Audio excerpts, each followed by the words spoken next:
is a fifth dimension beyond that which is known to man. It is a dimension as vast as space and as timeless as infinity. It is the middle ground between light and shadow, and it lies between the pit of man's fears and the summit of his knowledge. This is the dimension of imagination. It is an area which we call the Twilight Zone.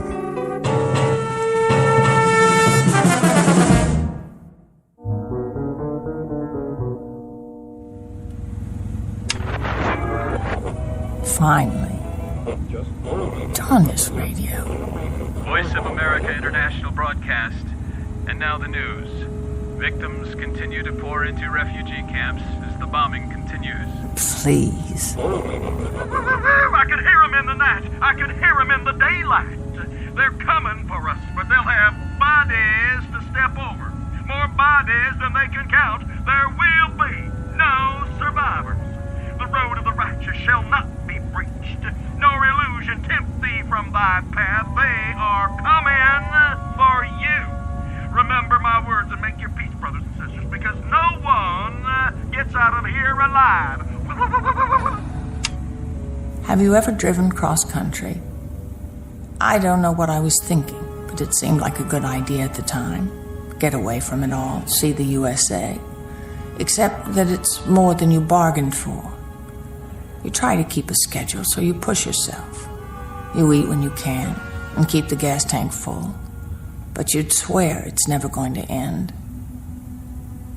After a while, the only thing you want is to rest. You're so tired, you start to see things that aren't really there. The highway winds ahead like a flat ribbon, and there's only the sound of the engine. And then suddenly, without warning, something moves out there. A jackrabbit, maybe, a small animal darting across your path. Or it might be your eyes playing tricks. But at the last minute, you swerve just the same, and something goes wrong. Very dreadfully wrong. This can't be happening. Please, stop.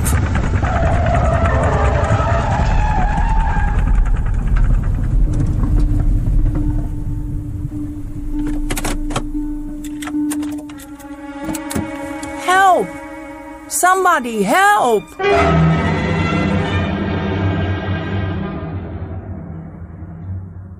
Her name is Nan Adams. She's 27 years old. Her occupation? Buyer at a New York department store. At present on vacation, driving cross-country from Manhattan to Los Angeles, California. She's gone just far enough to wear through the bald spot on her right front tire. But with any luck, she'll survive this little setback. Minor incident on Highway 11 in Pennsylvania. Perhaps to be filed under accidents you walk away from. A conversational item for the winter months back home when Miss Adams talks of her trip to her friends over a glass of wine. What she doesn't know yet is that from this moment on, she won't be alone. For the remainder of the trip, her companion will be terror, her route, fear, her destination, quite unknown. Because Miss Adams has just crossed an invisible line not on any map, one that leads directly into the Twilight Zone. And now, The Twilight Zone and our story, The Hitch Hiker, starring Kate Jackson with Stacy Keach as your narrator. How's it coming? Almost finished. I'm so sorry to trouble you. Hey, that's my job. Good thing I drove by. Yes, it is. There are no phones for miles. I don't know what I would have done. No real damage.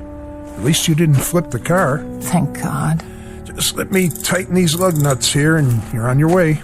I should know how to do that. Would you believe I've never changed a tire in my life? You're not the only one. That's why I stay in business.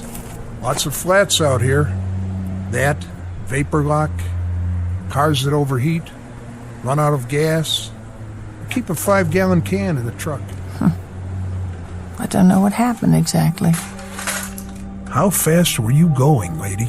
60, 65, something like that. That all? I guess I wasn't paying attention. It happens. Gotta keep your eyes on the road, though. I thought I saw something. Like what? I don't know. Something moving. You think it could have been a mirage? A what? A mirage. Some sort of optical illusion with the sun on the windshield or... You want my advice? Check into a motel and get some sleep. Too long behind the wheel, you start to lose it. But I'm behind schedule. It ain't worth it.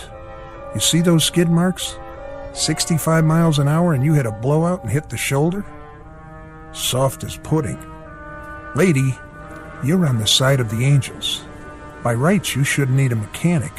Somebody should have called for a hearse. I take your point. How's that bump on your forehead? Oh, fine. Got a first aid kit if you need it. No. It's just a scratch. There you go. Spare's ready to roll. How much do I owe you? Just follow me into town. I'll see if I can fix you up with another tire. You don't want to run the rest of the way without a backup. No, I suppose I don't.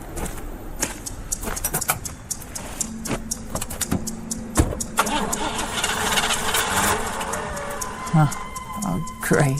Something wrong? What? Not out of gas, are you? I don't think so. Pump the pedal a few times. Careful not to flood it. I won't. It's just that I was wondering... Yeah?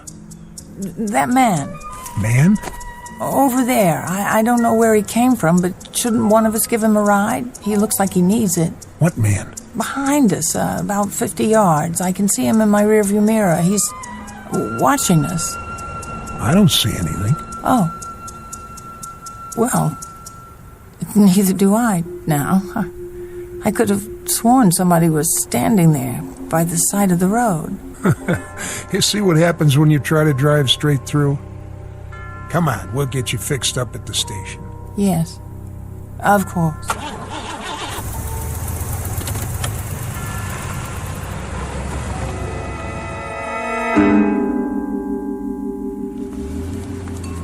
Let's see. 45 for a new tire, plus 5 for the mounting and balancing, and the tax. That doesn't seem nearly enough. What about the service call? No charge. I was on my way back anyway. Make it $53.50. I guess it's a lot cheaper than a funeral. You could say that again. You're very kind. Here you go. $6.50 change. I checked your other tires while I was at it. They look okay. Thank you so much. Anything wrong? No, nothing's wrong. I was just looking at that hitchhiker. What hitchhiker? Outside, by the pumps. Where? He's gone now. Yep, that he is. Somebody must have picked him up. One of the truckers, most likely. Strange. I saw him before, too. When you were changing the tire. Out on the highway. Uh-huh.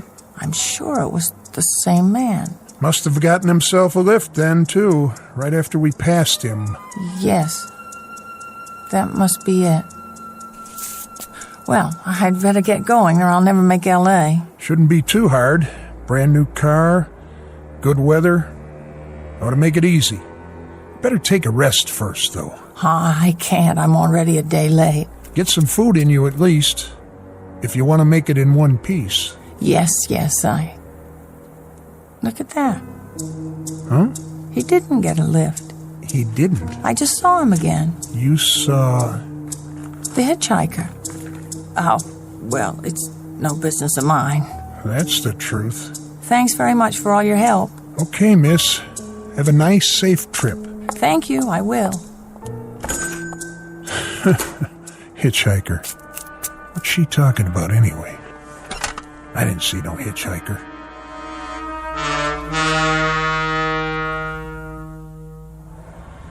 Oh, it can't be the same man. It can't. Who is he? I saw him again 50 miles farther on.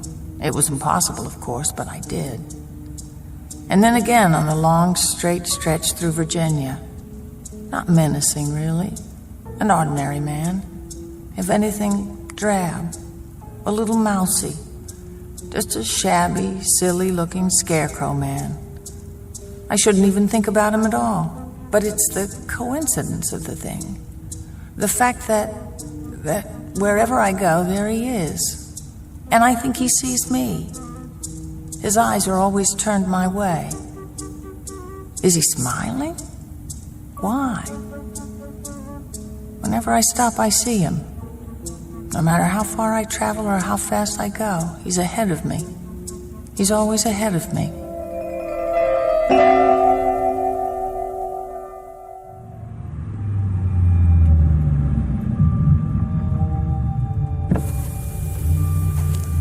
Yes, officer? Hold up, miss. Is something the matter? I can't let you pass just yet. Why not? Roadblock ahead. A roadblock? What for? Construction. Some big trucks blocking the way. Just a few more minutes. All right. I'll wave you on. Sit tight for now. This could take all night. Where's my map? I can't believe it. There is no other way. This is the only road west. Oh, no. It can't be, but it is. It's him. Going west, you say? I didn't say anything. I thought I heard... No, I'm not going west. I'm sorry. I'm just going up the road a little ways. I'm really very sorry, but I can't help you. Are you sure? Oh, please. Please. It has to stop. It has to. Miss? Miss, please. You can't go through yet. It isn't safe.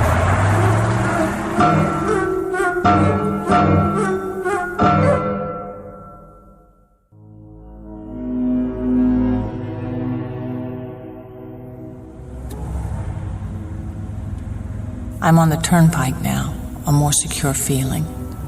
And yet, I don't know why it is, but I'm frightened. A funny thing, fear. I've never known it before, not really, not like this. But now here it is. There's no denying it. Can't quite put it into words, a fear that's just about as vague as its object. And that's the trouble. It isn't really a fear, not exactly. That may be the wrong term, but I feel something. What should I call it? A sense of disquiet. The feeling that things are a little tilted, a little off somehow. The feeling you get when something's wrong, but you don't quite know what it is yet. It's vague because that's what that hitchhiker is. He's vague. Like a charcoal sketch that somebody's made and then half rubbed off the paper, leaving only a kind of indistinct outline. I wonder why it is he's always there. I wonder why I can't shake him. But most of all, I wonder why I can't stop thinking about him.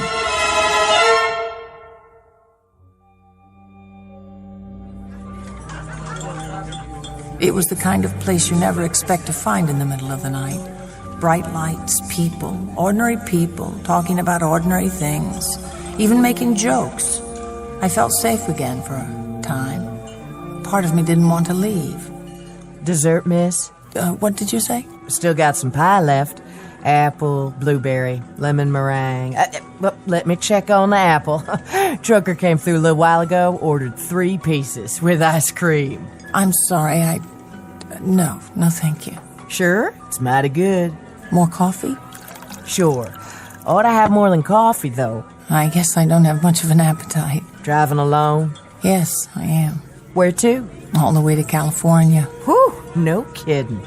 That's a haul. Couldn't get me to drive all that way, at least not by my lonesome. Actually, I was looking forward to it. You were? In the beginning. You see... End of the counter, Angie. 2 burger baskets to go. Coming up. Well, as the man said when he kissed the cow, everyone to his own taste. You got that right, Angie. Yeah, that's a good one. Yeah, I keep telling her she ought to be on television. How much do I owe you? Let's see. Here you go. Put it on mine, Rich. That's all right. I said I got it for you. No, really. Say, don't I know you from somewhere? I seriously doubt it. Come on over here a minute. Give the change to the waitress, will you? Sure thing. Hey, girlie, why don't you be friendly? It's mighty lonely driving long distance. All right, that's enough. This is no girly. This is a lady. Now knock it off. Sure, Rich. I'll see you next week. Thank you, but you didn't have to do that. Hey, listen. Do yourself a favor. There's a decent motel a couple blocks from here. You look like you can use it. What about a gas station? There's one right next to it. Still open, too. I do need to fill up. Hey, you can't do better than the Bida-Weed. It's nice and clean. I suppose I could. Do you get many hitchhikers? Hitchhikers? You mean around here? It's pretty rare, is it? Yeah, I'll say. There's no road, just the turnpike. Guy'd be a fool hitching a ride here. I mean, look at it. Miles and miles of straightaway and practically no speed limit. Now, what car's going to stop and pick up a guy under those conditions? Would you? No. No, I probably wouldn't. In fact, I'm sure of it. Of course, a guy might get a lift before the turnpike starts. By the toll house or something. But then it'd be one long ride, and most cars wouldn't pick up a guy for that long a ride. And, you know, this is kind of lonely country out here, flatlands and hills and that sort of thing. You didn't see any hitchers, did you? Oh, no. No, I haven't seen anyone like that. I was just wondering, that's all.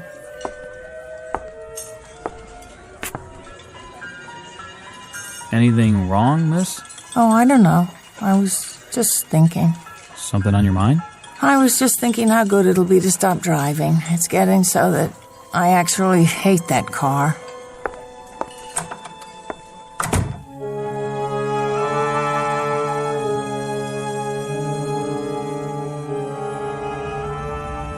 I was in no hurry to get back on the turnpike. The all-night gas station was just where he said it was, a couple of blocks south, near the railroad tracks.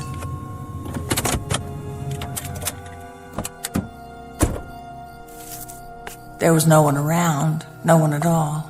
To tell the truth, I felt relieved, even if it was self-serve. You'd think I'd have plenty of experience by now, pumping my own gas, but I was used to full service.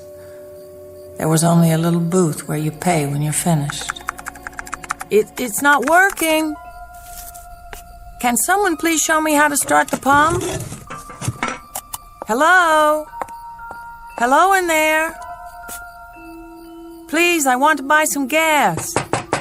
If there was a night man on duty, he must have taken a break. There was nothing for me to do but wait until he came back. The lot was bright enough with those, what are they called, sodium vapor lights? There was absolutely nothing that didn't show. And maybe that was why I began to get the feeling again. Part of it was the way everything beyond the station was pitch black. I was in an island of light, and the light wasn't normal. That was the other part.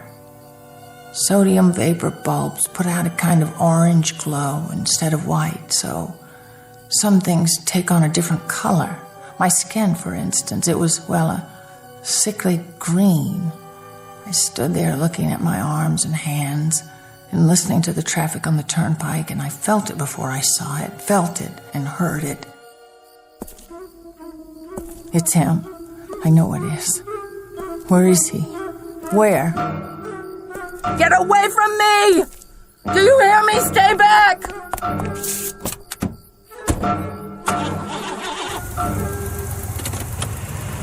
I couldn't see him, but I didn't have to. I knew who it was.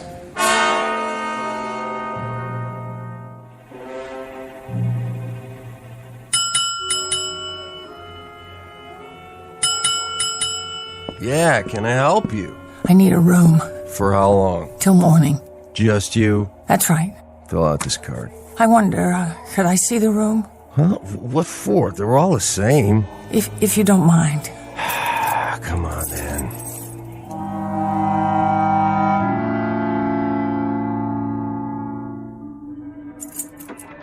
Just clean it, new towels, everything. That's fine. How's the lock? The lock? On the door. It works fine. Ah, there's a deadbolt, too. See, case hardened steel. Nobody gets in or out unless you open it from the inside. Good. Need privacy, do you? I just sleep better when I know everything's secure. Traveling alone, huh? Business trip, is it? Yes, it is. Don't worry about me. I'll be up at the crack of dawn, as soon as I lay my head down for a few hours. Thanks. Bye now. One thing. Yes? Cash or credit, no checks. In advance. Oh, of course. I'll get you change. Keep it. Thank you. Good night. I told myself I'd be safe enough, at least for a while. I had to rest sometime. Clean sheets. What was that? Nobody out there. Must must be my imagination. Yeah, that's it. Besides, no one can get in. What was that? It's in the room. A leaky shower head. But I knew. Already I knew, even if I hadn't thought it through. Something the desk clerk said about nothing getting in or out. I imagined myself lying in bed in the dark, waiting for another sound, and me trapped with it here in this room. No, that wasn't acceptable. Not acceptable at all. I had to go back to the turnpike where I belong.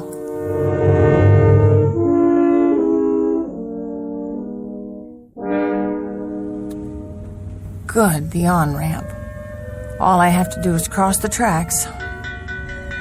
No, there can't be a train at this time of night. It's ridiculous. I have to get across. Come on, I can make it. There's plenty of time.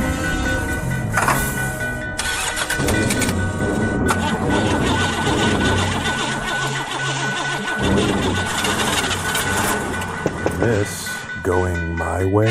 Get away from my car! It has to start. It has to. This can't be happening.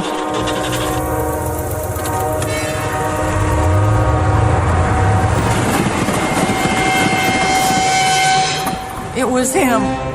It was. Where are you? What do you want from me? The fear is no longer vague. The terror isn't formless. It has a form. He was beckoning. That drab, skinny man in the cheap, shabby suit. He was beckoning me. He wanted me to start across the tracks, for the car to stall. He wanted me to die. Now I don't know what to do. Whether I should turn around and go back to New York or go on. Thoughts stab at my brain. Ugly, frightened thoughts. Projections of tomorrow and the next day, driving through plains, driving through the desert, unspeakably, nightmarishly alone. And I know I'll see him again. I'll see him at detours, at other railroad crossings. He'll be looking at me at stoplights. If I stay at another motel, I'll glance through the window and see him outside, waiting. I don't know what to do now. I just don't know.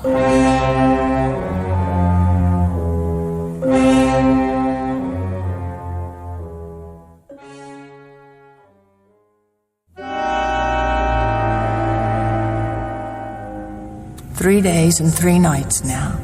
Past Tennessee into Arkansas, through the Ozark country and into Oklahoma and Texas. Stop for coffee and then drive on.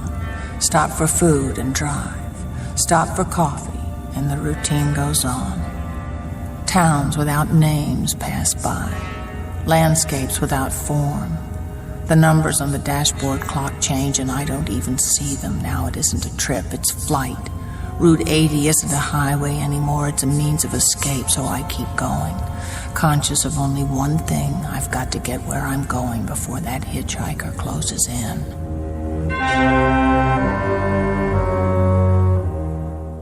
Halfway across Texas, 10 o'clock at night, the 4th day.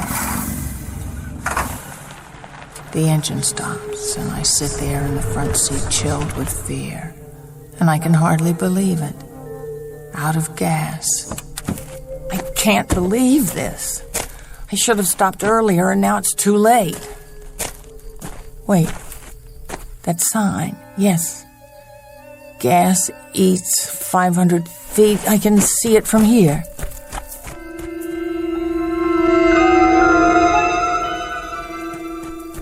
Please, someone. You can't be closed. Yeah, what is it? What do you want? I ran out of gas. I'm just a quarter of a mile down the road. Come back in the morning. Please, I can't stay here till then. It must be past midnight. No, it isn't. It's not even 11 o'clock. Well, we close up here at 9. I'm sorry. Try the Honeysuckle Lodge. They got a gas pump there. It's about a mile or so away. Please, I can't walk any farther. Little lady, I'd like to help you, but I've been up since 5 this morning, and I'm just dead. Now, like I told you, it's only a mile or so to the Honeysuckle Lodge. But I've got to have a can of gas. I can't stay out here by myself. You see, there's a man. There's a very suspicious-looking man. Henry? Henry, who is it, Henry? It's nobody, Mother. Just a gal in a fancy suit. Go back to bed. Now, what about this man? What was he doing? Nothing. Nothing, huh? Well, then what of it? That's not something to wake a man in the middle of his sleep about. I'm trying to tell you. Now, listen, young woman. You must have taken a nip or something. If you haven't got anything better to do than wake decent folks out of their hard-earned sleep. But he looked as if he was going to rob me. Well, if he does, you come back and I'll call the sheriff for you. Who's there? Come out into the light so I can see you. You have to stop following me. Stop right now or I'll scream. There are people inside. They'll hear and... Lady? What did you say? I said, what's the matter, lady? Yes, that's what I am. That's exactly what I am. A lady. What are you doing out so late? What am I? You work here? This your place? No. My car's just up the road. You see, I ran out of gas. The man won't give me any. I saw the car. You left your keys in it. I turned the lights off, though, so the battery wouldn't run down. Do you live around here? Nope. I'm coming back from leave. Leave? Of course. The uniform. Are you in the Navy? Sure am. Ever see a fella in a sailor suit that wasn't? No, I guess I haven't. Where are you headed? Going back to my ship. She's in San Diego. That's where I'm heading. San Diego, California. Would you like a ride? You kidding? No, I mean it. I'll take you all the way to San Diego. Will you drive with me? You don't have to ask me twice, lady. You've got yourself a rider. I don't have any gas, though. We'll fix that. You tried already? The man's in bed. He can't be bothered. Well, let's get him out of bed. All he needs a couple of gallons. I seen some all-night gas station signs. There must be plenty up ahead. Let's go, Pop! You got some customers out here.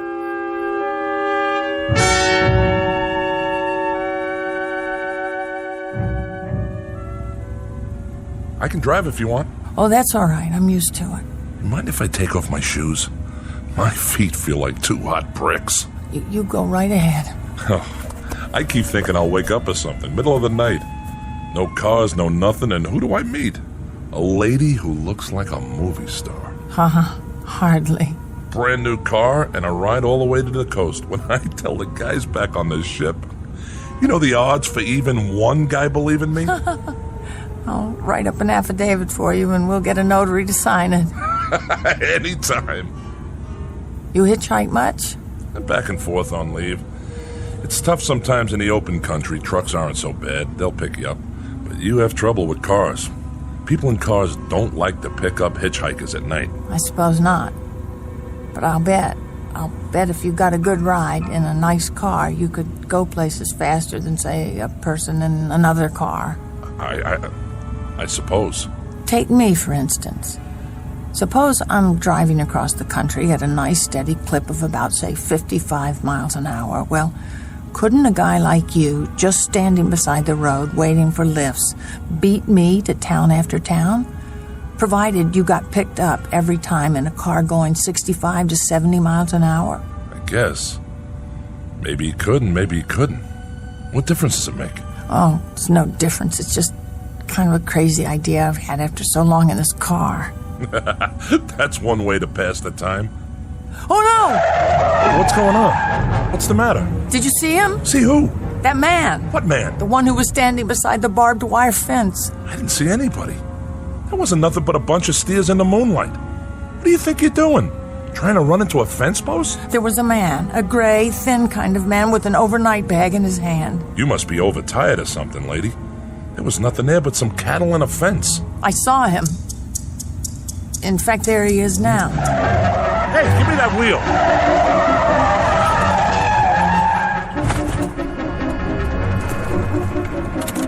Lady, I'm taking charge of the keys. Maybe you'd better let me drive after all. You must have seen him that time. I didn't see anybody. What were you trying to do? Hit him. Huh? That's right, I was trying to hit him. Maybe if I could kill him, I could make him stop. You see, what are you doing? What does it look like? Where are you going? No place in particular, lady. Just out of plain sight. Any place that puts some distance between me and this automobile. Please don't get out. I'll drive more carefully from now on, I promise. No way, baby. I'd kind of like to get back to my ship in one piece. And driving with you? That's a pretty lousy guarantee I'd ever make it. Please, I'm sorry. I don't know what came over me. Please don't go. I'm sorry, lady. You'll have to excuse me. You can't go. You don't understand. You can't. Look, I'll take you right into San Diego. I'll take you to the docks. I give you my word. Sure. Seeing elephants, skyscrapers, and make-believe people all the way. Thanks, but no thanks. Look, I like you. I like you very much. That's the reason I picked you up. We could be friends. Good friends. I'd like you to take me out. Really. Please. Sorry, lady. Believe me, you'll never know how sorry. Listen, I know you think I'm out of my mind or something, but this man, I've been seeing this man all the way across the country. He's been following me. If you could only help me, stay with me until I reach the coast. Honey, what you need is a good night's sleep. You don't need a boyfriend, just a good night's sleep. Here's your keys. See you around. Please, come back!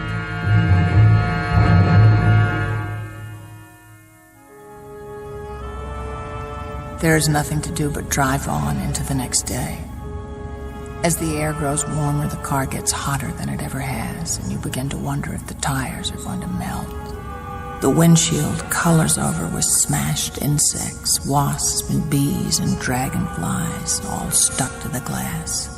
And if you're driving west into the sun, it gets hard to find your way. But I see him again, in the middle of the Texas prairies. And then everywhere, wherever I pull off, even for a moment, for gas, for oil, for a drink of pop, a cup of coffee, a sandwich, he's there. He's outside the entrance to a rest stop near El Paso. He's sitting by a drinking fountain and a little camping spot on the border of New Mexico. He's waiting for me outside the Navajo reservation where I check my tires. I see him again when I buy 12 gallons of gas in Arizona. He's everywhere I go, always ahead of me, always looking at me, always waiting for me. Now I'm outside a diner near Tucson. There's a phone booth, and I'm going to call home. Back to New York. Put in a call to my mother so I can speak to someone familiar. Someone I love. Someone who will bring back reality for me. Just a voice, that's all. But I know it will be enough. Just a warm, familiar voice so I won't lose my mind.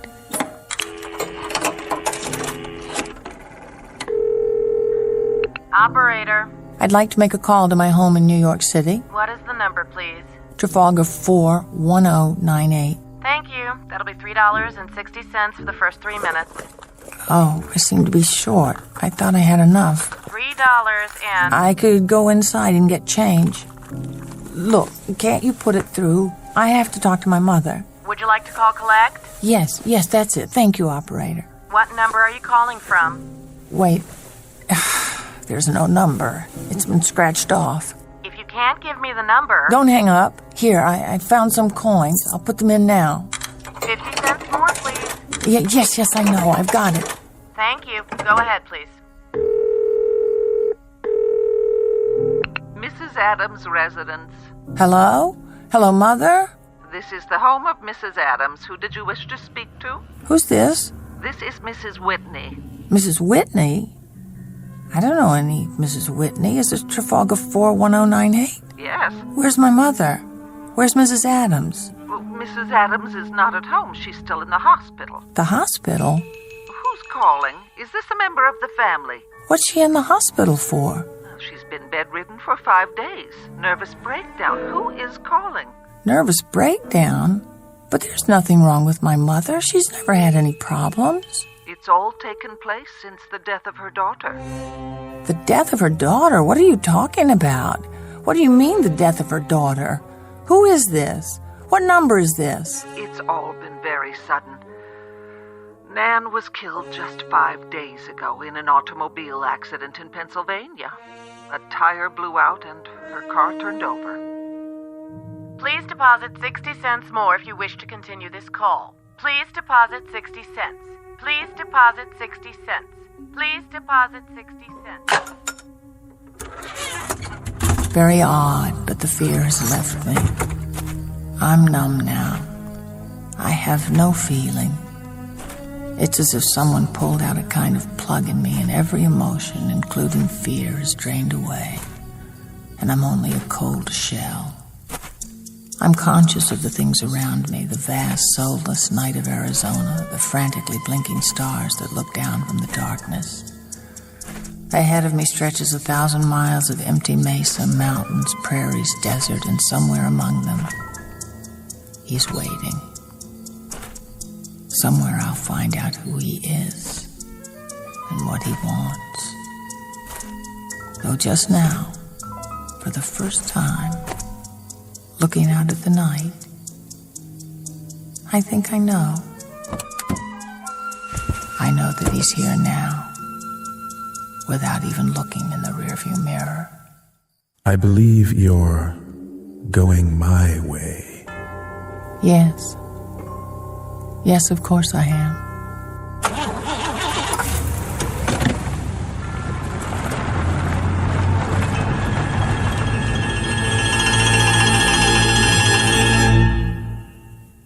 Nan Adams, age 27. She thought she'd take a drive to California, to Los Angeles. She didn't make it because of a detour through the Twilight Zone. More from the Twilight Zone after this.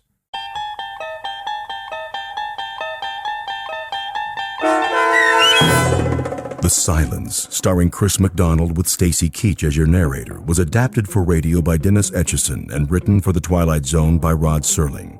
Heard in the cast were Craig Brawley, Christian Stolte, Jeff Lupetin, James Schneider, Derek Purcell, Turk Muller, Kurt Nabig, Carl Amari, Roger Wolski, and Vince Amari. To learn more about the Twilight Zone radio dramas and to obtain audio cassettes and CDs of these programs, visit our website at twilightzoneradio.com. The producers of The Twilight Zone wish to thank CBS Enterprises, Carol Serling, Dennis Etchison, Dick Brescia Associates, Claire Simon Casting, Terry Jennings, XM Satellite Radio, Sirius Satellite Radio, our sponsors, and our radio affiliates for helping make this series possible. This copyrighted radio series is produced and directed by Carl Amari and Jason Mallow for Falcon Picture Group. Doug James speaking.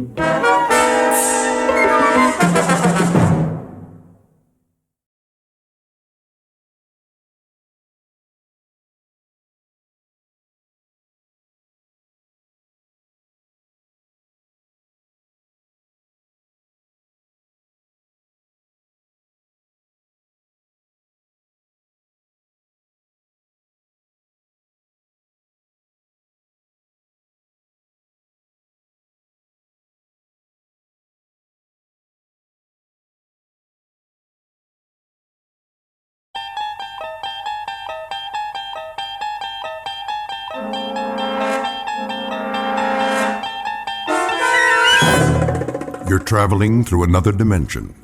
A dimension not only of sight and sound, but of mind. A journey into a wondrous land whose boundaries are those of imagination.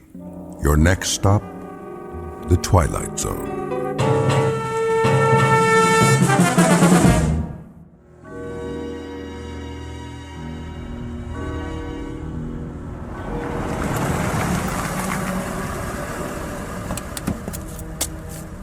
Good evening, Colonel Taylor. Evening, Patrick. Has Mr. Alfred arrived? Not yet, sir. Warm for this time of year, would you say? I would. Quite balmy, in fact. I might have dispensed with the overcoat altogether. Martin? Yes, sir? See to the Colonel's car. Right away. Is he new? Just started this evening. Mind you, drive carefully now. Park it all the way in the back away from the other cars. Yes, sir. Here's a little proposition for you, my boy. See this bill? That's $50, sir. Indeed. And if there are no dents or scratches when you bring it back, not a one, mind you, this is yours. All of it. I promise, sir. Good. A man should always keep his promises. You shouldn't spoil the lad. Nonsense. A little incentive, that's all. How was it in the club this evening? The usual crowd. Is Mr. Tennyson here by any chance? Yes, sir. For some time now. Thank you, Patrick. Colonel Taylor, how nice to see you. Let me take your coat. Is there a table in the oak room? Yes, but I'm afraid the fireside chairs are all filled at the moment. Mr. Tennyson, I presume. Yes, sir, it is. If you'd care for a seat in the card room. No, I'll find my way. Mr. Alfred arrives, please send him to the oak room. Of course. Well, I'll tell you something else, gentlemen. The most idiotic thing occurred in the market today. Just idiotic. I've been doing a little dabbling in the syndicate. It still has some oil holdings in the western part of Texas. Well, anyway, Jack Brewer, he handles our New York operation for us. He comes in on the floor, and I happen to be there. This was, about 10:30 this morning, and he waves to me, and he's got a sheaf of papers in his hand, and I can assure you, if there's anyone I don't want to see before noon on any given day, it's Jack Brewer. Raucous sort, a little crude. Nouveau riche, you know the type. Oh, yes. Give you a light, Jamie? Not necessary. Not at all. Oh, this lighter? Solid gold. Gift from my dad when I got out of Princeton. Now, where was I? Jack Brewer. Oh, yes, of course. Charlie Sport, let me sit there, would you, old man? Your chair's much softer, and I'm afraid I'm just worn out. Not a problem. Much better. Now then. Oh, yes. Anyway, Brewer, I call him Brewer the Boar, walks across the floor to me with an intense voice, a voice absolutely shaking with intensity, sidles up and whispers. He's got a miserable habit of whispering sotto voce when everyone in the world can hear him. Anyway, he says to me, Jim, I've got to scrape up $250,000. Can you imagine? $250,000. And I'm the usual, sir? What? Oh, yes. The usual. It might be quieter in the blue room. No, this will do. Young Mr. Tennyson is in rare form tonight. Yes, sir. You're the only one who can handle it for me. This is Brewer speaking. To me. Well, anyway, to make a long story short. Mr. Jamie Tennyson, who at best is a dapper, albeit articulate ne'er-do-well. He is glib but shallow, well-groomed but worthless. His every gesture is studied, obvious, planned. He is a mannered dandy, devoid of character, and his presence in this gentleman's club is a social condescension on the part of the members. For this man's credentials are an accident of birth and nothing more. And across the room, a gray-haired ramrod of an ex-army officer, rock-hewn and coldly unemotional in his appraisal of others, but who was no longer able to conceal his distaste in an altogether gentlemanly fashion. And that distaste is about to take the form of a proposed wager. But it's the kind of wager that comes without precedent. It stands alone in the annals of bet-making as the strangest game of chance ever offered by one man to another. In just a moment, we'll learn the terms of the wager and what Mr. Tennyson does about it. And in the process, we'll witness all parties spinning the wheel of chance in a very bizarre casino called the Twilight Zone. And now, the Twilight Zone and our story, The Silence, starring Chris McDonald with Stacy Keach as your narrator.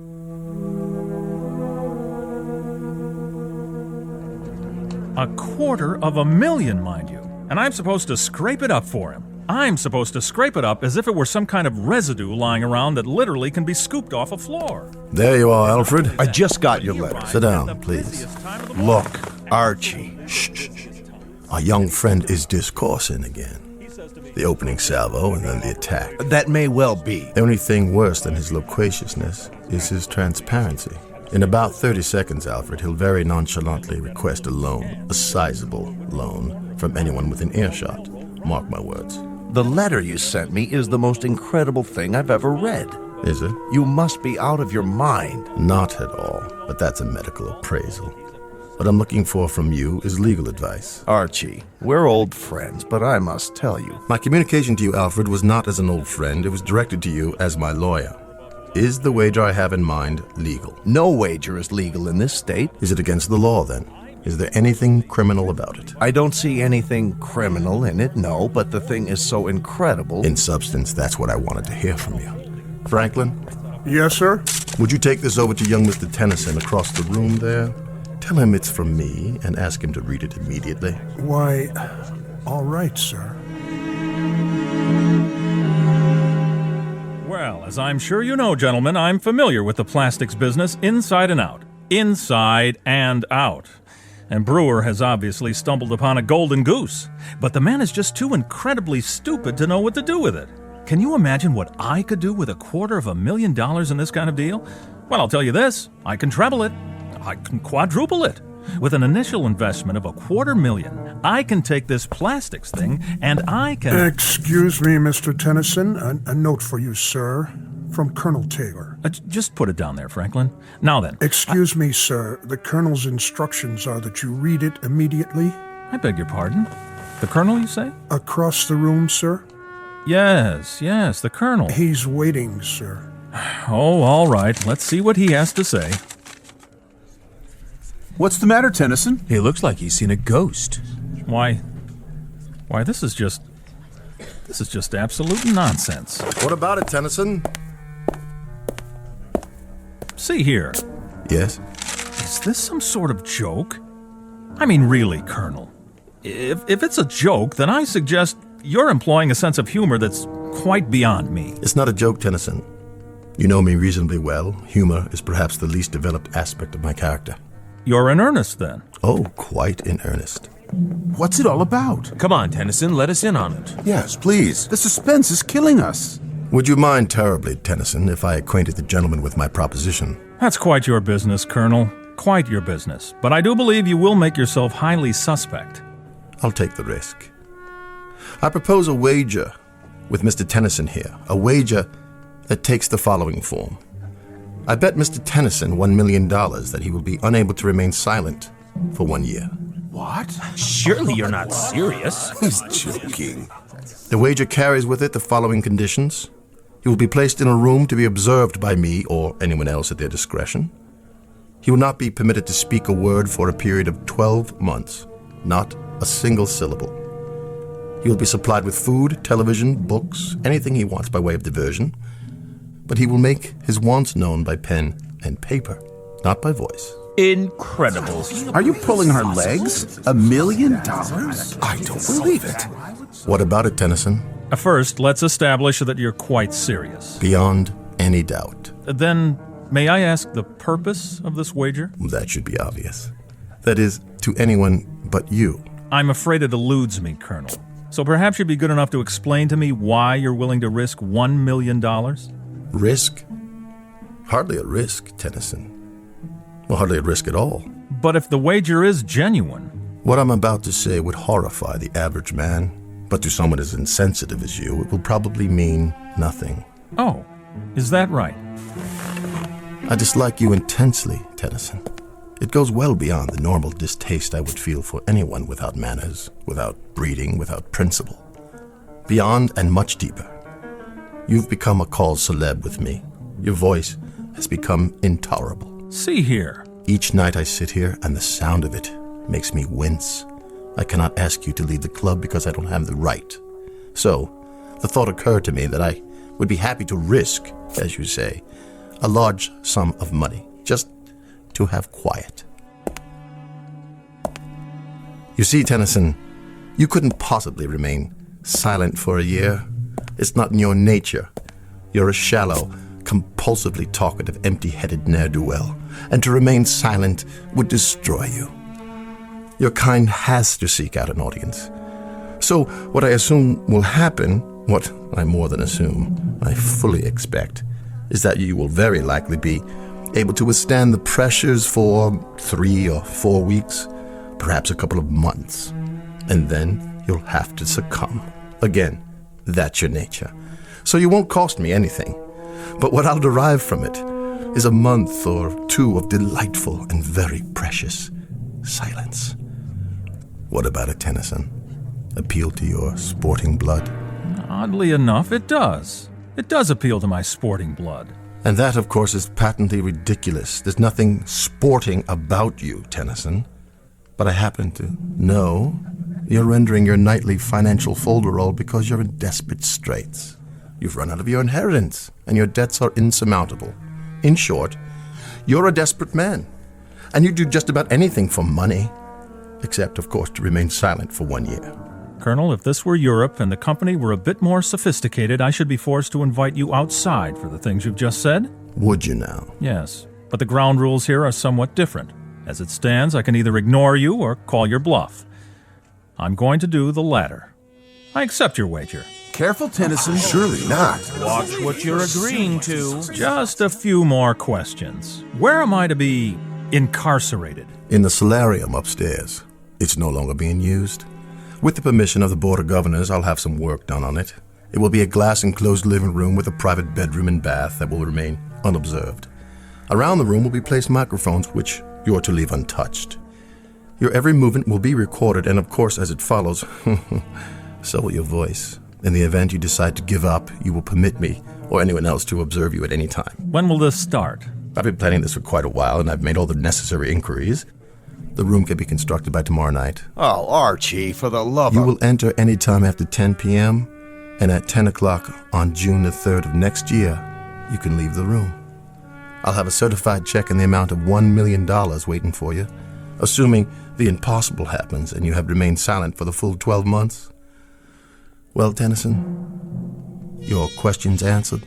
They are. I'll be back tomorrow night. Oh, and I would like the check placed on deposit in my name with a photostat of it available to be witnessed by every man in the club. Excellent. That's thoughtful and businesslike, Tennyson. You surprise me.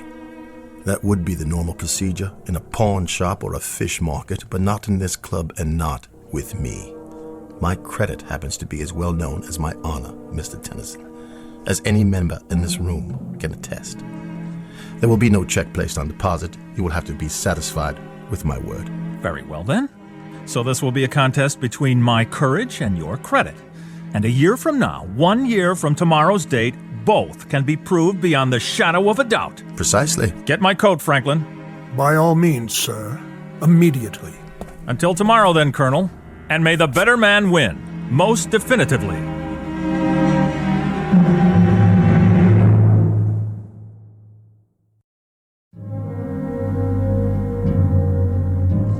Listen, Tennyson. What is it? This is none of my business. You're right, old man, it's not. But I've known Colonel Taylor for a long time. This is not a capricious man. He's dead serious. Do you know my wife, Charles? We've met. Her name is Doris. A lovely thing. Frail, beautiful, fragile, like a cameo brooch. Oh, yes, she certainly is that, and more. But I'm afraid her tastes run to unfragile things. Sizable baubles with sizable price tags. She shops at Tiffany's like most women enter a supermarket. And my miserable misfortune is that I happen to love her very much. And so at this particular moment, I do happen to be in desperate need of money. Now, that may sound melodramatic. Not at all, Jamie. But it happens to be true. And my wife's faithfulness is in direct proportion to the size of the allowance I give her. I didn't mean to make light of it. Please believe me. So, that's why I'll be back tomorrow night. How bizarre. Don't you think so, old sport? How incredibly bizarre to remain indoors, shut up, silent, in a room for 12 entire months, in exchange for a $1 million life preserver, thrown to me by none other than Colonel Archie Taylor. I'll say goodnight now. There are arrangements that must be made.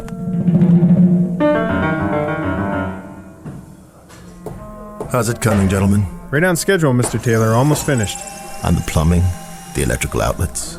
Everything works. We'll give it one more inspection, but I'd say everything's about ready. What about the microphones? They're in position? Yep, all around the room and plugged into this tape recorder. If he says one word, we'll know about it. You turn it on like this. Test 1, 2, test 1, 2. In that case, give the crew my thanks and my check for the agreed-upon amount. Thanks, Mr. Taylor. Will do. Anytime now, Mr. Tennyson. Anytime.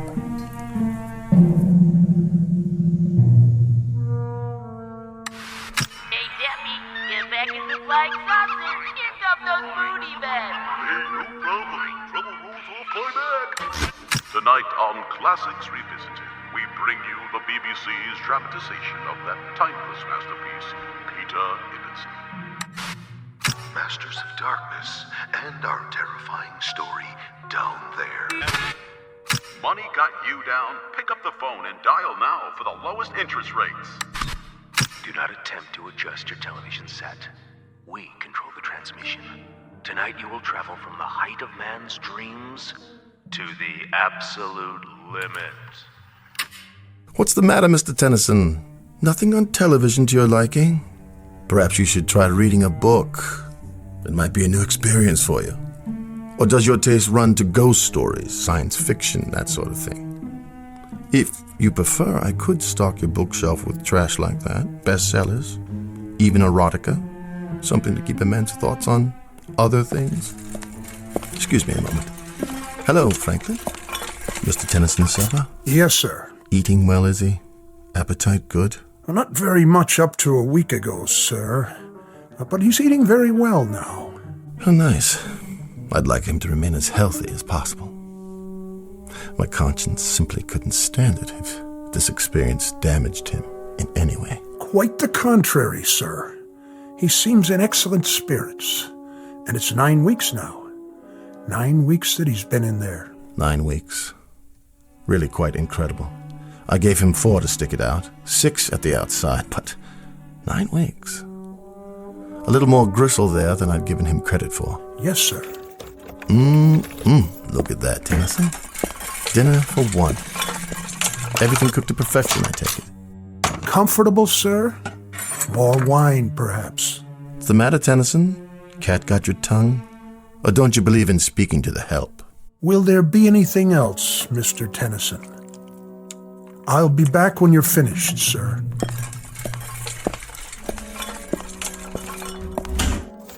Enjoy your meal, Tennyson. Sorry I can't stay, but I have another engagement with friends.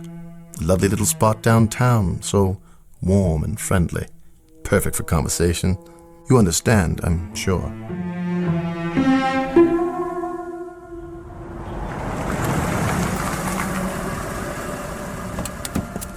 Good afternoon, Colonel.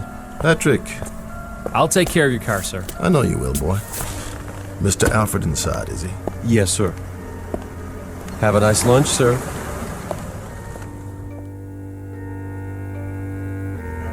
There you are, George. I reserved a table for us, a quiet one. Good. But then they're all quiet nowadays, aren't they? Franklin called to say you wanted to see me. Only to pose a question to you. What sort of question? Very succinct, Archie. Very brief. Yes? How long? How long what? How long are you going to keep this up, this prolonged practical joke? Not much longer. What exactly does that mean? You should see our boy up there. 4.5 months and not a sound from him. That's what I wanted to talk to you about. Incredible. I've just been wondering how my fortune might accommodate the loss of a cool $1 million. For the sake of argument, of course, quite theoretical. That fop couldn't take it another month. This, I'm certain of. For your sake, I hope that's the case. My sake? You have the money, of course. I find that insulting. I'm sorry if it is, but I think he's going to beat you, Arch. Especially from you, George. I'd say you owe me an apology. How are your holdings? What are you talking about? It's no longer theoretical. You might want to double-check your holdings now in preparation. My holdings? They're solid, dependable, 100-year-old firms. Why should I rearrange anything? You're insane. Merely careful. Look here. There isn't one chance in a million he'll last out the year. Not one in a million. I've watched him every day. He's beside himself. He's becoming bored to the point of irrationality. A week longer, 2 weeks, 3 at the most, he'll be crawling up the walls. screaming for us to let him out. I hope so. I sincerely hope so, but I think that boy up there will remain silent for the entire year.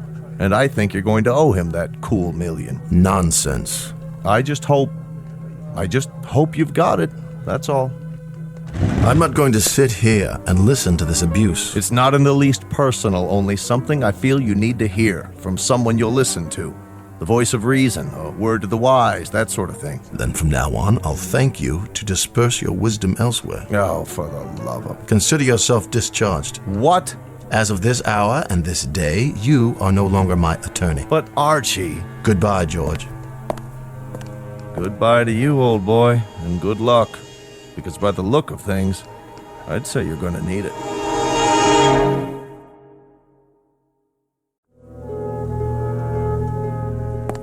How are we doing today, Tennyson? Read any good books lately? Or are you meditating on the calendar? Thoughtful of me to get you a calendar, wasn't it? What is it you're pointing to? Oh, yes, March already. So it is. In like a lion, as they say. Speak up. I can't hear you. What's that? A note? Well, bring it over to the glass so I can read it. Yes, I see it. 3 months to go, Colonel. The bet stands. Does it, Tennyson? Does it really? It's an early spring this year. Did you know that? You ought to see it. It's incredibly lovely out. Warm with the flowers starting already. All over the city. You really must see it. You don't know what you're missing. Why are you looking so smug? Well, you won't be so smug after I've given you something else to think about. It's the time of year when a young man's fancy gently turns to, you know the rest, and a young lady's too. Your wife, for example, she must be desperately lonely for you. Desperately lonely. Why? Well, what's that pained expression? I was simply going to tell you that, as a matter of fact, she's been seen in the company of your friend. What was his name? Charlie, that's it. And other young men. Odd that she hasn't visited you, Tennyson. Don't you think it's odd? I happen to know you've sent her notes requesting a visit. And she doesn't even respond to the notes, does she? Tennyson, you may lose your wife. You're well aware of that, aren't you? While you sit doing nothing behind that glass, the very reason for all your agony may be slipping away from you. Tennyson, why don't you leave? Why don't you leave right now?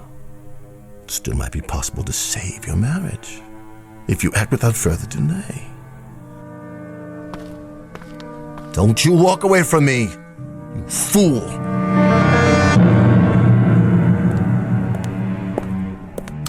Tennyson, I know you can hear me. I saw your wife again. She's with that polo player fellow now. You know the one. The tall, attractive, blonde youngster. It's incredibly beautiful out today, Tennyson. Oh, it's incredibly beautiful. Birds and flowers and color. Absolutely lovely. Oh, and by the way, I saw your wife. She was getting into a little European sports car. Some young man was driving it. And here's Franklin with yet another meal. You must be quite bored with the club's menu by now, aren't you, Tennyson? Oh, Franklin? Yes, sir? Chilly up here, isn't it? I hadn't noticed, sir.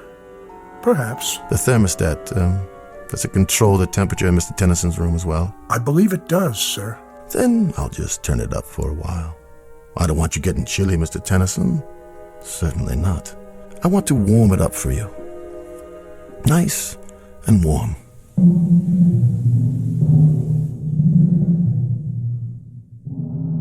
It's April Fool's Day, Tennyson.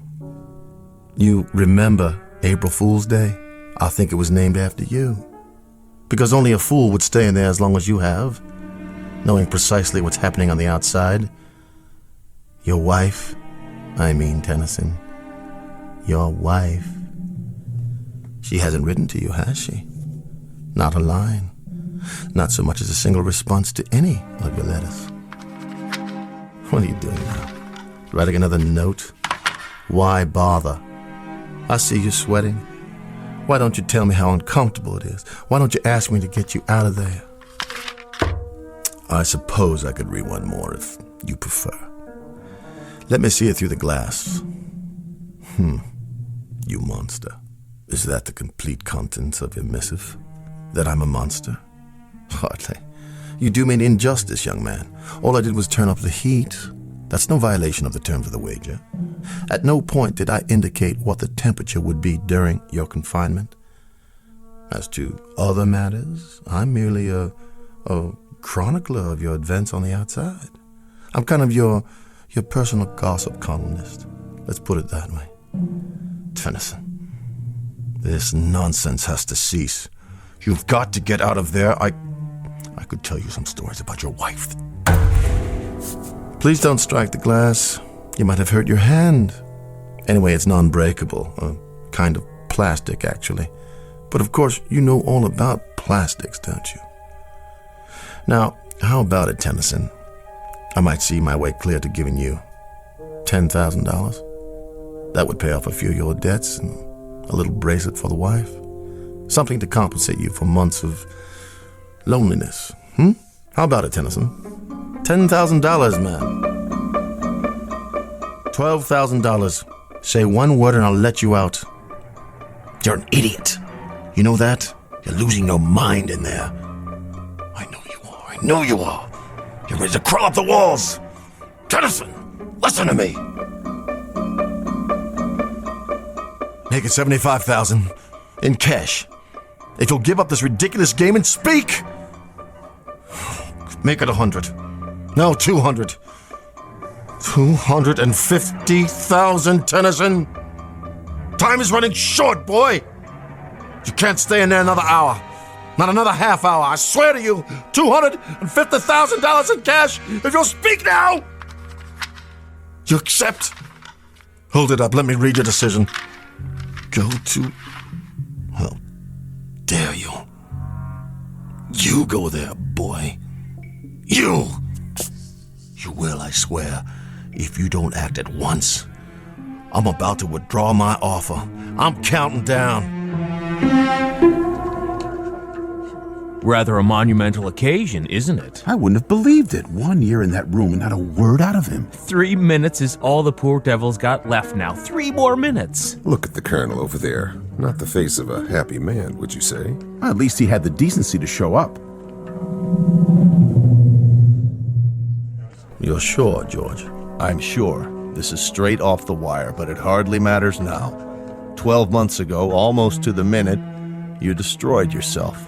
Much as I told you you would. Your little reminders are gratuitous at this point. And it's not even 10 o'clock yet. Whether it is or whether it isn't, the destruction I'm talking about has already taken place. There have been ugly rumors, Archie, things you've done to him. What things? Like little asides, innuendos, suggestions, gossip about his wife.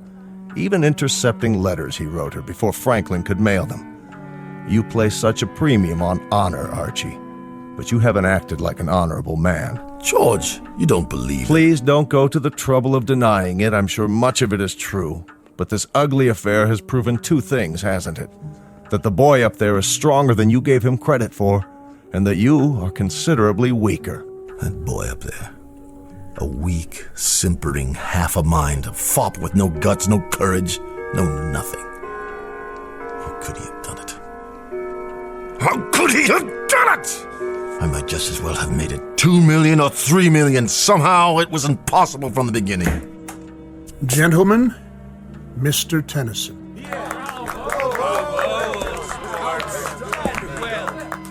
He's so pale, thin as a rail. But he's done it.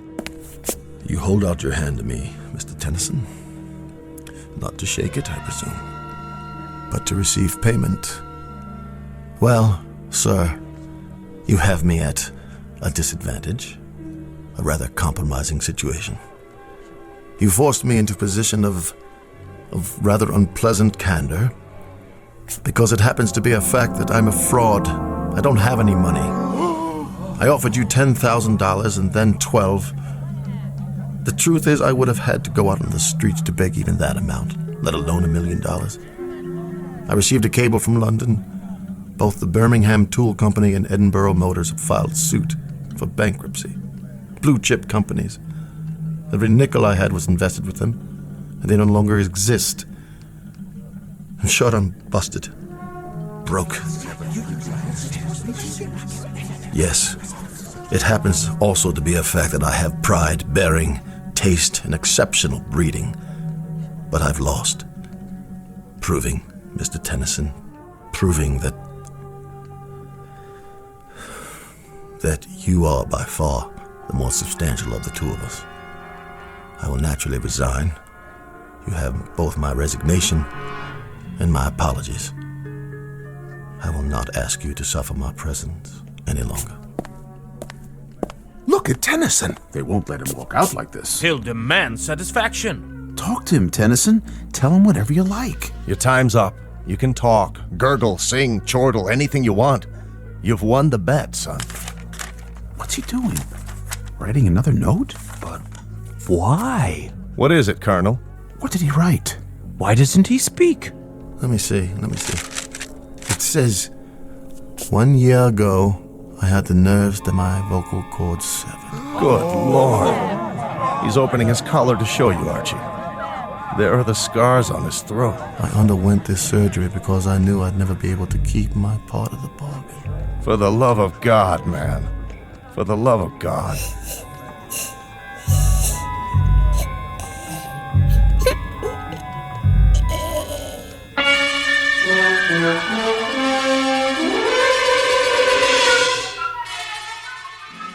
A bizarre and unlikely bet with two losers. Mr. Jamie Tennyson, who will go through life as a silent shell, the price to be paid for his weakness. And Colonel Archibald Taylor, who will spend the rest of his days in naked humiliation.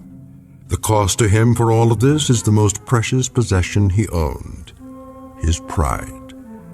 And the point of it all?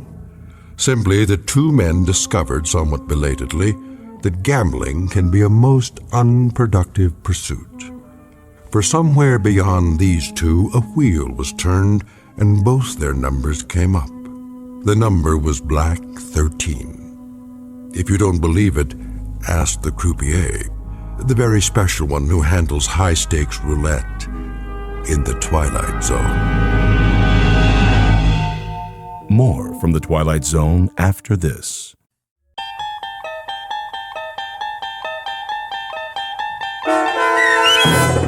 The Time Element, starring Bobby Slayton, with Stacy Keach as your narrator, was adapted for radio by Dennis Etchison and written for The Twilight Zone by Rod Serling. Heard in the cast were Mike Starr, Maggie Carney, Craig Brawley, Elizabeth Lado, Jeff Lupetin, Doug James, Kurt Nabig, Sarah Marks, Roger Wolski, Bo Nortel, and Carl Amari. To learn more about the Twilight Zone radio dramas and to obtain audio cassettes and CDs of these programs, visit our website at twilightzoneradio.com. The producers of The Twilight Zone wish to thank CBS Enterprises, Carol Serling, Dennis Etchison, Dick Brescia Associates, Claire Simon Casting, Terry Jennings, XM Satellite Radio, Sirius Satellite Radio, our sponsors, and our radio affiliates for helping make this series possible. This copyrighted radio series is produced and directed by Carl Amari and Roger Wolski for Falcon Picture Group. Doug James speaking.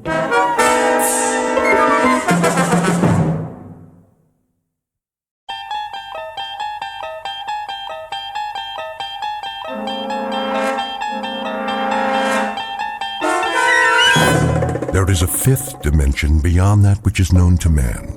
It is a dimension as vast as space and as timeless as infinity. It is the middle ground between light and shadow, and it lies between the pit of man's fears and the summit of his knowledge. This is the dimension of imagination. It is an area which we call the Twilight Zone.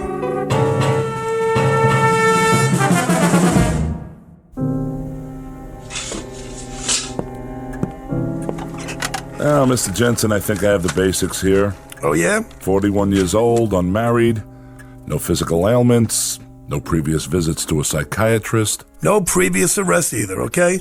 And the only time I ever saw a shrink before was in a cartoon. Best you'll find us helpful and at worst harmless. Cigarette? No thanks. Do you mind if I smoke? Hey, go ahead. It's your office. Now then, your occupation? Oh, gosh, various jobs. Part-time bookie, I was a car dealer. I tended a bar one time, right down the street from here. A couple of doors down. Andy's place. I was a butcher. Highly successful butcher, too. Knew how to make my thumbs weigh 12 pounds on the scale. So what do you say, Doc? How do I stack up? Normal? Abnormal? Subnormal? What's the story? Family? Father, mother, both married. Scranton, Pennsylvania. My old man was a coal miner. Coal? Yeah, you know, little black things that people used to put in the furnaces. Sounds like interesting work. Oh, it does. Then maybe you ought to go to a psychiatrist. You know, I think I will take one of those cigarettes. Surely. What, do you want me to pull up a couch now or something? Not if you're comfortable in the chair. Let's begin, shall we? Nothing shakes you up at all, does it, Doc? How do you mean? Oh, I don't know. Everything's all calm and cool. You know, when I walked in here, you made an inventory. The cut of the clothes, the way I talk. And up inside your head, huh? That's where you mark down those results. And then later, you put it all in little pigeonholes. You got me pegged, don't you? Not entirely. You figure you're talking to maybe a minor league horse player, huh? Maybe I'm a little hungover, maybe a little buggy in the head. But either way, about 40 degrees tilt. Yeah, my cigarette went out. Here. All right. Pigeonhole this, Dr. Gillespie.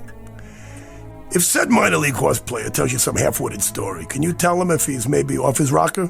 Without Sigmund Freud and all that junk? Huh? Can you tell me in plain English what is wrong with me? I can try. All right. Here goes. I keep having a dream. Crazy dream. Are you writing this stuff down? Go on. I'll make notes on the things that seem pertinent. Well, I don't know if any of this is pertinent, because it probably sounds nuts. Sounds nuts to me. But there it is. I'm listening. I've had this dream maybe, I don't know, 5, 6 times. What kind of dream? The real kind. How do you mean? Have you ever had a dream that you swear was real? I guess we all have. Over and over again? The same dream? The same dream, identical. Never changes. Tell me about it. It always begins the same way. I'm lying in a bed, and I just wake up all of a sudden, right? I open my eyes, start looking around. And what do you see? Hotel room, you know, nothing fancy. I mean, nice, regular. You know, Venetian blinds like you got here. So I get up and go across the room with my bare feet, all right? Now, I'm wearing pajamas that definitely are not mine. And I open up the blinds. Bright sun, blue sky, beautiful day. Beach, palm trees, like a vacation, you know? So open up the window. You get those French doors, whatever you call them. And what do I hear? Steel guitars, ukuleles, you know, that hula music. The only thing is I've never been to Hawaii in my life. I don't even know what Hawaii looks like, except, you know, what you see in the movies. But it's as real as anything. And here's the crazy part. I don't know how I got there. But I do know, as well as I know anything in my life, that I'm supposed to be thousands of miles away. And there's nothing, absolutely nothing, Doc, that I could do about it. And that's when things get really weird. I mean, just bizarre. Once upon a time, there was a psychiatrist named Arnold Gillespie and a patient whose name was Peter Jensen. Mr. Jensen walked into the office exactly 9 minutes ago. You might want to make note of that. It is 11 o'clock, Saturday morning, October 5th.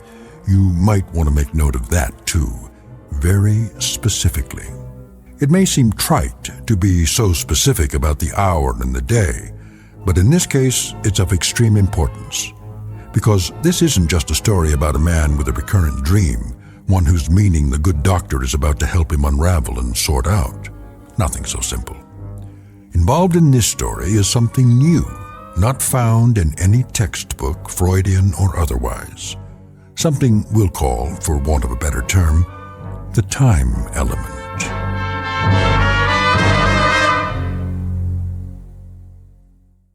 And now, The Twilight Zone and our story, The Time Element, starring Bobby Slayton with Stacy Keach as your narrator.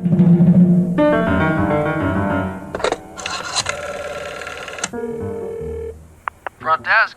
Hey, tell me something.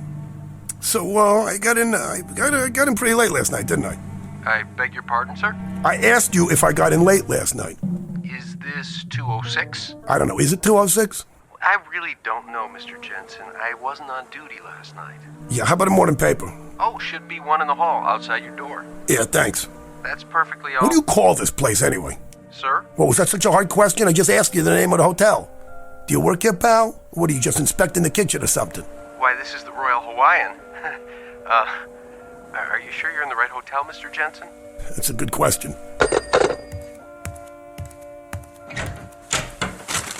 Here's the paper. December 6th. December 6th? What kind of crazy... Maid service. Did you sleep well, sir? Yeah, that's a moot question. Do you want me to clean the room now? Hey, do you want to explain the gag to me now? Excuse me, sir? Do me a favor. Deliver a little message for me. You tell the guy, whoever put you up to this, that I'm going to knock out his teeth one by one. I don't know what you mean. Yeah, and take the phony newspaper with you, all right, lady? This is October. October, sir? What's October? What's October? 30 days? How's October? April, June, November, huh? Am I getting through to you? This month right now. It's October, right? I don't believe so, sir. It's December. It's what? December the 6th. Yeah, that's what I thought you said. December 6th. Are you all right, sir? Oh, yeah, I'm just fine. I'm fine. Except that obviously I've just come down the home stretch of the biggest toot in the history of man. You're telling me this is December. Well, last night I was in New York City. And it was October. If you're not feeling well, I can come back later. Not feeling well? You know what? That's the champion blue ribbon understatement of the year. You know, a little toot that lasts 2 months and ends up in, what's the name of this place? The name of what place, sir? This place right here. The Royal Hawaiian. That's what I mean. Since when is there a Royal Hawaiian Hotel in New York? It isn't in New York, sir. It's in Honolulu. Well, that figures, because the Royal Hawaiian is in Honolulu. Of course. See, that leads me to the next question. What am I doing in Hawaii? I'm sure I don't know, sir. That's what I thought you said. Hey, just one more question. No, come here. No, I'm okay. Come here. Really? I'll maybe ask you anything else, I promise. What, sir? This hotel got a bar? Oh, yes, sir. A lovely one. And where is this lovely bar? Downstairs, off the lobby. Thank you. You're a doll. I'm sorry if I'm sexual. Look, if I ever had another mother, I hope it's you, okay? Come back later. We'll dance. Oh, yes, sir. Absolutely, sir.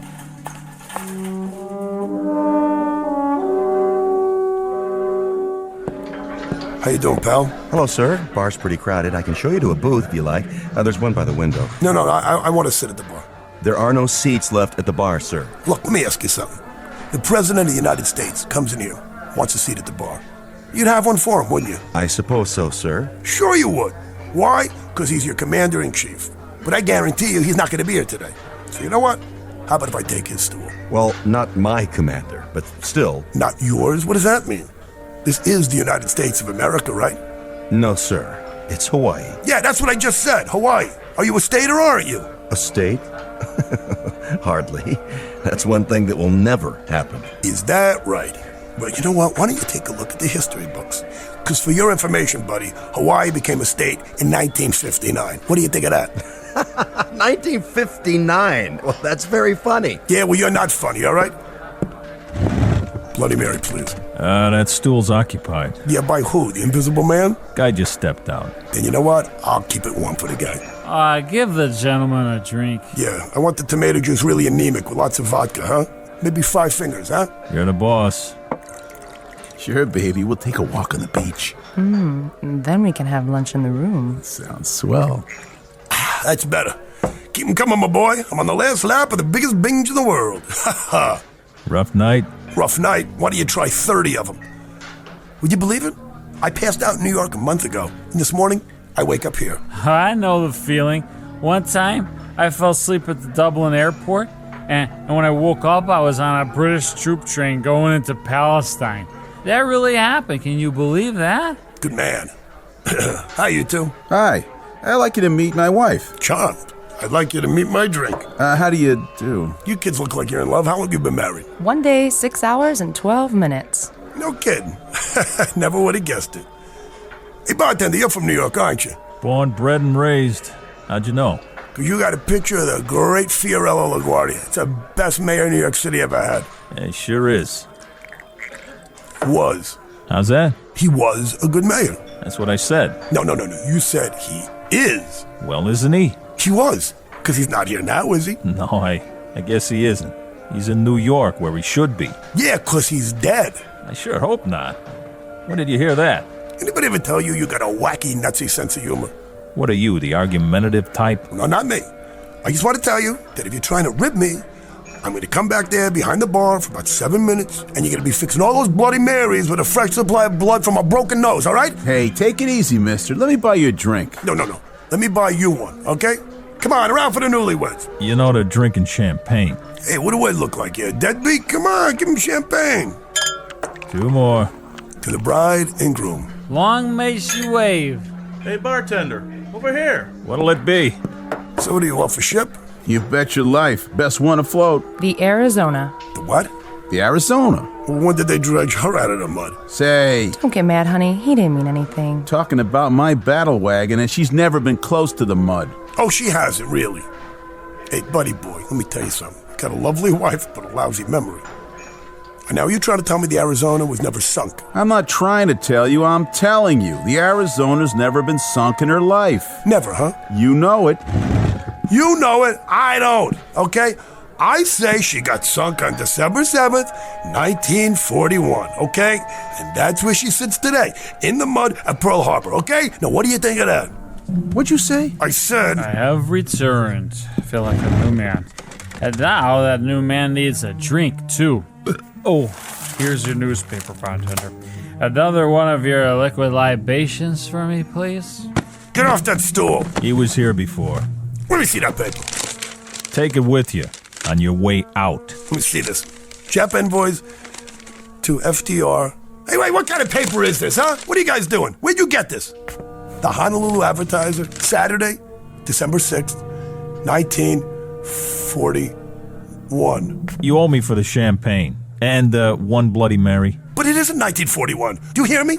Ask anybody. You. How about you? Somebody speak up. What is the matter with you people? I have to ask you to leave now, buddy. Oh, what? Because you think it's 1941? Because everybody in here is in on this stupid joke? It's not 1941. It can't be 1941. I mean, how could it be? So how can it be 1941, Doug? Can you tell me that? Huh? And the dream ends there? No. It just goes on. I see. But up to that point, each dream is identical, you say? Identical. I even remember going to the door of the bar and looking out in the street. And I see all the cars. 1939, 40, 41 models. Nothing newer. Go on. All right. Now get this. And this is what separates the men from the wacky. I don't think it's a dream, Doc. It's not a dream. Make all the little chicken tracks you want on that little piece of paper. What I'm telling you here is the goods.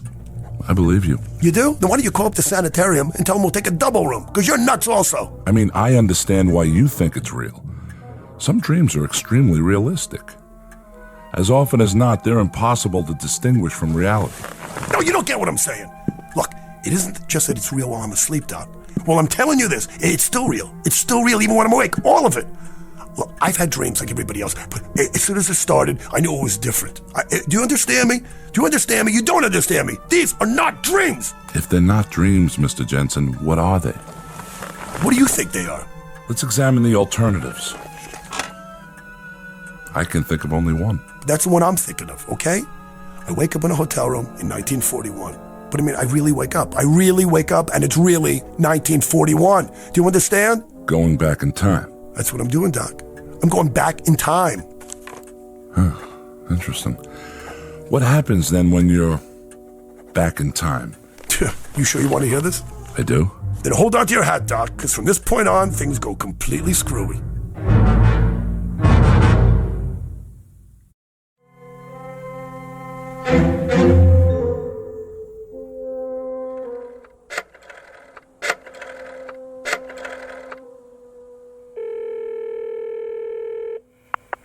Yellow? Want to place a bet? Well, are you a bookie or not? All right, then. I'm going to take Joe Louis over Buddy Bear. What are the odds on Louis? Well, they will be scheduled, okay? They're going to fight on January 9th. Yeah, January 9th, okay? Make it Louis in the first round. Now, what's the line? 30-1. That's more like it. What do you mean, how do I know? Just trust me, I know. I know, that's all. The name's Jensen. I'm with the Royal Hawaiian. Now, how about the All-Star game for next year? Hey, do you want to cover me or not, huh? Okay, I'll take the American League. Let me ask you something. What kind of odds if I predict the score? I spend the next 2.5 hours making bets on sure things, right? Every race, every prize fight, every football game I can remember happening after December of 1941. See, I gotta figure that if this goes on, I'm a shoo-in to put every bookie in town out of business. Now, I'm not scared, you understand? See, I don't have one idea what I'm doing back here, but as long as I am here, I figure, hey, why not put it to good use? You know what I'm saying? Jensen, that's right, Royal Hawaiian.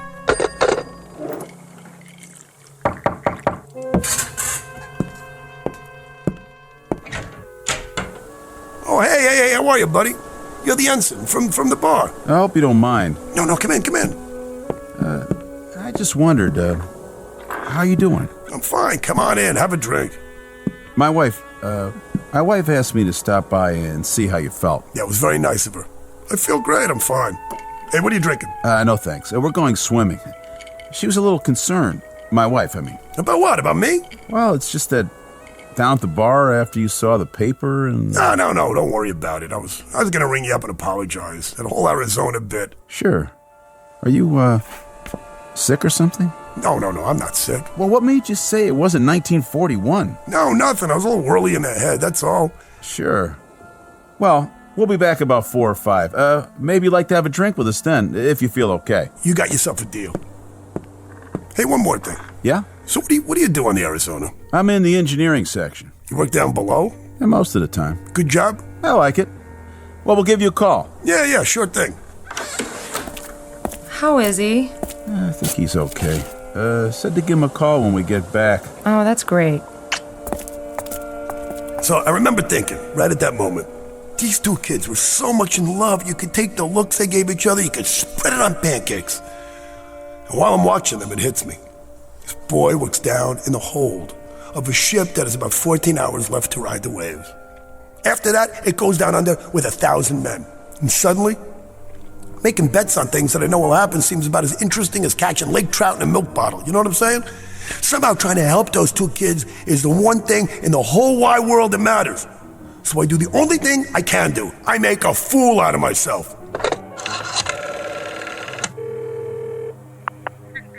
Hey, front desk? Hey, I need directions to get to the Schofield barracks. Yeah, right. Yeah, U.S. Army base.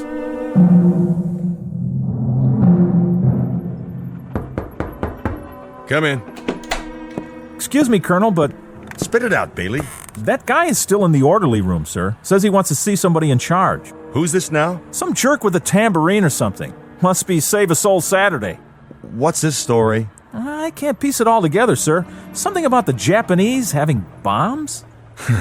This ought to be good. Send him in. Yes, sir. The Colonel will see you now. You're Mr... Jensen, Pete Jensen. I'm Colonel Abernathy. What's on your mind, Mr. Jensen? First of all, Colonel, I want to guarantee that I'm not going to get stuck in a rubber room when I'm finished telling you this. You've got it. I have information that the Japanese are bombing Pearl Harbor tomorrow morning. 8 a.m., Honolulu time. You know this to be a fact? Colonel, as sure as I know the good Lord made racehorses. They're coming over here in about 30 waves off a bunch of carriers. They're going to plaster us while we're still in bed. Oahu, the airfield, right here too. Schofield Barracks. This is very serious. Better take immediate steps. Bailey? Sir? Have Captain Franklin contact the naval station at Pearl. Yes, sir. See that they have all personnel standing by. At least 30 PBYs ready to go up. Tell Lieutenant Ordway to call the commanding general. All troops on the beach. If you say so, sir. All right, come on, knock it off. Cut the game. Listen to me, you brass-covered hyena, okay? Don't you say that nobody warned you. I warn you. You gotta listen to me. I'm sure you're right. Now you can leave peacefully, Mr. Jensen, or I'll have you escorted outside. Go walk by myself, okay? And if anybody grabs me, you're gonna have to call the medical corps on the double. We don't appreciate that kind of talk. Is that a fact? And what do you appreciate, Colonel, huh? Maybe you'd appreciate a big punch in the jaw. All the trouble I take for getting over to try to save you people, and this is what I get? All right, Jensen, zip it. You walk on that lower lip one more time, soldier boy, and I'll get you out of the Army on a medical. You understand me? Believe me, Mr. Jensen, This is going to hurt me worse than it hurts you. Oh, I believe it. Colonel! Oh! Are you all right? Place this man under arrest and fit him for a straitjacket. Yes, sir.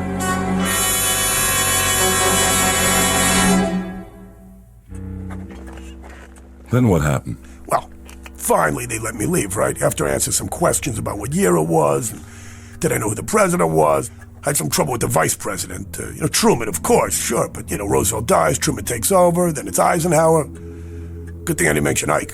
At 41, he was still a light colonel on the general staff in Washington. Think of it. They never heard of rock and roll, jet planes, TV, atom bombs. Anyway, they decided I was harmless. So on the way out, I gave him a V sign and told him to buy some more buns. And after that? What am I going to do? I had my shot. So I figure I'm just going to spend the rest of the day drinking quietly. Of course, the next morning they come looking for me to give me a bronze statue, but then it's going to be too late, I didn't care anymore. What am I supposed to do? But I'll tell you something. There was some feeling to watch those kids relaxing in the bar with their dates and their drinks. Like everything was fine, like they had a future, and all was well with the world, When tomorrow there'd be a couple of thousand of them on their way through hell to get to heaven. Oh, yeah. Likewise. Hey, you know what you were talking about this morning? I got a vague recollection. About the Arizona being sunk? Knock it off. You don't believe me? Well, you don't see me bleeding, do you? I'm not trying to drum up an argument. I just wanted to show you something. Take a look out the window. You see that ship in the harbor? That happens to be the Arizona. So I guess somebody got their signals crossed. She's still afloat. Come on, I said knock it off. Mr. Jensen? Yeah, hi. Have that drink with us? Yeah, sure, thanks. Yeah. How was the swim? It was wonderful. So how long's it been now? 32 hours and 15 minutes. Oh, and they said it wouldn't last. Mr. Jensen? Try Pete. Pete. Well, are you all right now? Yeah, I'm fine. I'm all right. Why? It's just that this morning, you seemed so sure it was another year. I did? Hey, look, honey, I'm kind of mixed up here. I didn't mean anything personal, all right? I told you to forget it. Oh, boy, look at you two. What's the matter? I lied just now. I wasn't kidding. The Arizona is going to be sunk. Are we on that again? Yeah, we're on that again. Listen to me, Lieutenant. Ensign. Look, whatever. I got no axe to grind, you understand? Tomorrow morning, I'm going down to the basement so I can cuddle up to a furnace and listen to the sirens. You said you're an engineering officer. That means you're down near the boilers. I'm telling you, at about 20 minutes past 8 in the morning, there's not going to be any boilers. Do you understand? There's not going to be any decks, and there won't be any ship left. That goes for a lot of boilers and a lot of ships and a lot of decks. Not to mention handsome young ensigns with new brides. Please, don't talk like that. I gotta talk like that. December 7th, 1941 is tomorrow for you, but it's history for me. Do you understand? Last night I was in New York City, and it was years from now. I've lived through those years. I know what's gonna happen. I know it sounds crazy, but I know it's gonna happen. Hey, you.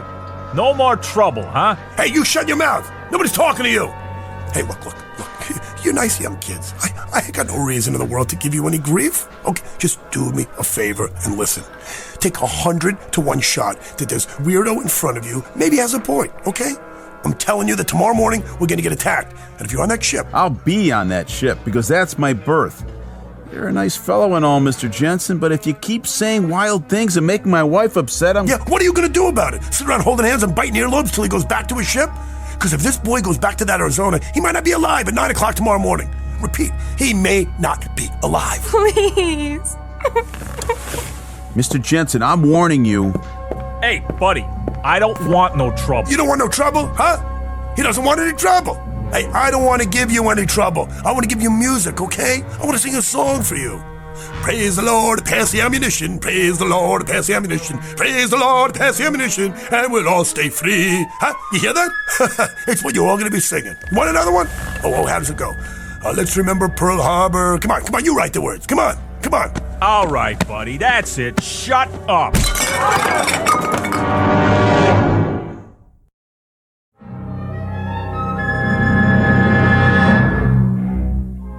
Don't tell me the general can't be reached. I know he can be reached. He may not be alive to call me tomorrow. Yeah, this is... Hello?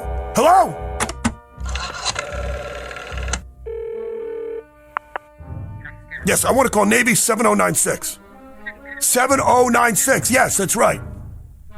Hello, is this a naval station? Yeah, let me talk to whoever's in charge. Yeah, hello? Listen, I have some information here. The Japanese are going to attack Pearl Harbor, right? Hello? I said the Japanese are... Hello? Hello? What am I going to do? It's almost too late. What time is it? 8 o'clock. It's 8 o'clock in the a.m. It's 8 o'clock. That means it's December 7th. It's December 7th already. What am I going to do? Why wouldn't anybody listen to me? Why? I told you they were coming. I told you they were coming. I told all of you. I told you.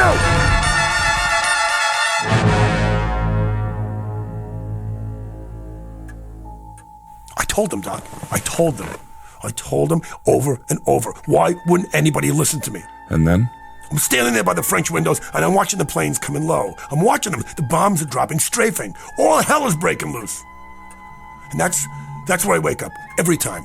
Realistic and very frightening. How long did you say it's been going on? Every night for a week.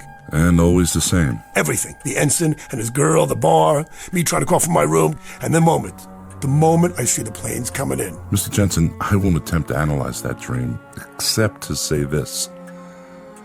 Very often we dream with a purpose. It can signify something deeply rooted in the subconscious. The things you dream about may not be what's really bothering you. Oh, don't try to out-logic me, Doc, okay? You think I'm nuts, don't you? I know what I know. I can't explain it. But that's why I came to see you, because I thought maybe you could explain it. I know for a fact I'm going back in time. And I'll tell you something else, that even after I wake up and I'm laying in bed and I'm thinking about the dream, I know it's not supposed to end there. I know one of these nights it's going to go beyond that. But you have no idea what might transpire. No, not one. All right, let's approach it this way. Assume that it is possible somehow to go back in time. You go back and you do something, warn people, say, about an accident so that it doesn't happen. But what have you done then, Mr. Jensen? By altering the past, you change the future. Here, look. This is the present, and my lighter is on my desk. Now I go back in time and I pick up this lighter. I put it in my pocket and I keep it there. Then I return to the present. By any rights, having removed that lighter, it should no longer be here. But if it is, you get my point? Look, Doc. Try this analogy, Mr. Jensen. Supposing I were to go back in time and I got hit, say, by a taxi. Now it figures that if I went back in time and got killed, I couldn't be alive today. Not only that, but think of the other lives affected. I wouldn't have children, I wouldn't have bought a house, all these things wouldn't exist because I changed them. Ergo, I wouldn't be here to go back. So? So time travel is not possible. It can't be. It creates an insoluble paradox. Therefore, we can safely assume that what we're talking about is a dream. It has to be. Try this then. I've never been to Honolulu in my whole life. So after the first couple of times, I decided to put it to a test. Go on. I remembered the ensign's last name. It's kind of an odd name, not easy to forget. Janowski. Told me he came from a little town called White Oak, Wisconsin. So I placed a call. There was only one Janowski in the phone book. Woman answered. His mother. I said it was a friend of his from Honolulu. And was he there? And then? She told me that her son and his wife were killed in Honolulu on December 7th, 1941. He went down with the Arizona. She was shot down near King Street by a fighter plane, a Japanese Zero. A Japanese Zero, Doc. You sure you've never been to Honolulu? Yeah, I've been there. When? In the dream, which isn't a dream. Okay, Doc, your turn. I don't hear you talking. That's because, at the moment, I don't know what to say.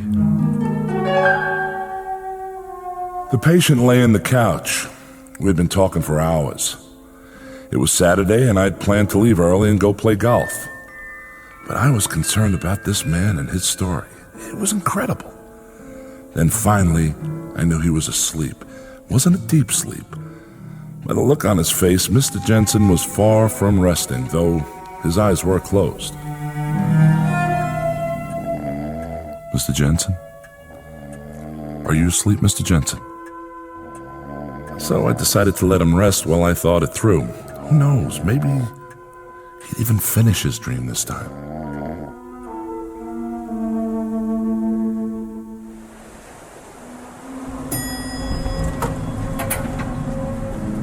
How's your eye, Mr. Jensen?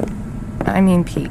Hey, don't worry about me. I'm fine. I'll put a piece of steak on it. Sorry the bartender hit you. I should have stopped him, but I kind of got carried away, too. No harm done. Well, go lie down and take it easy. Maybe we'll see you later before I go back to the ship. Hey, Janowski, do me one favor, will you? Play hooky tomorrow morning. He's out of his head. Look, if you never do one thing for the rest of your life, do this, will you? Come on. Stay off that ship.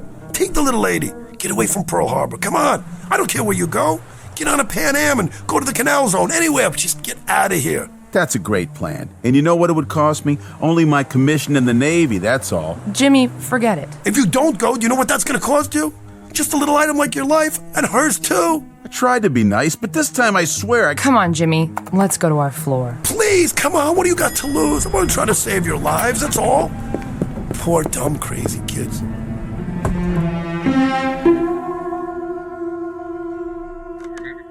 Don't you tell me the general can't be reached. I know he can be reached. He might not be alive tomorrow to call me. Please. Hello? Hello?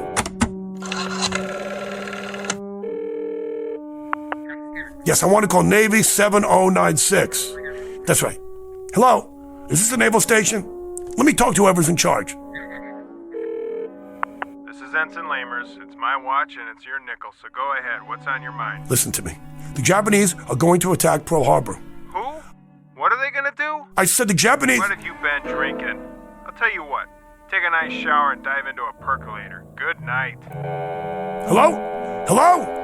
It's almost too late. What am I gonna do? What am I gonna do? Again, what time is it? 8 o'clock in the a.m. Already 8. Oh, that means it's December 7th.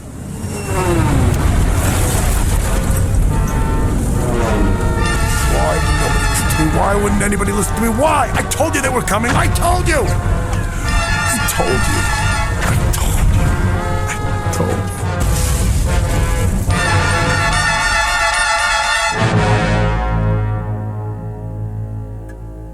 I stood there at the window for a long time, thinking about Mr. Jensen and his problem, his dream. I knew I had to wake him and send him on his way, at least for now. I could give him some sleeping pills, maybe a program of therapy, till I could talk to some doctors that I knew and ask if they had ever had a case like this one. Mr. Jensen? Mr. Jensen? It's getting late. I'm afraid I'm going to have to... Mr. Jensen? Mr. Jensen, where did you... Carol? Yes, Dr. Gillespie? What happened to the patient? The patient? Jensen. I didn't realize he'd slipped out. I let him fall asleep on the couch because he looked so exhausted. I don't know anything about him, Mr. Jensen, Doctor. The man who was in my office all afternoon. It's a good thing there were no other appointments. I hope you have his number. I wanted to schedule a series of sessions starting next week. I'm really sorry, sir, but I don't show any appointments at all today. I was wondering how long you needed me. I have a date this evening, and... Hold on. You mean to tell me a man named Jensen didn't walk in here and ask to see me? Big guy, shirt with flowers on it? Why, no, sir. I've been here the whole time. I thought you wanted me to stay and work on the files. All right, Carol, that will be all. You can go now. I'll lock up. Yes, sir. Good night, sir. Try this analogy, Mr. Jensen. Supposing I were to go back in time and I got hit, say, by a taxi. Now it figures that if I went back in time and got killed, I couldn't be alive today. Alive today.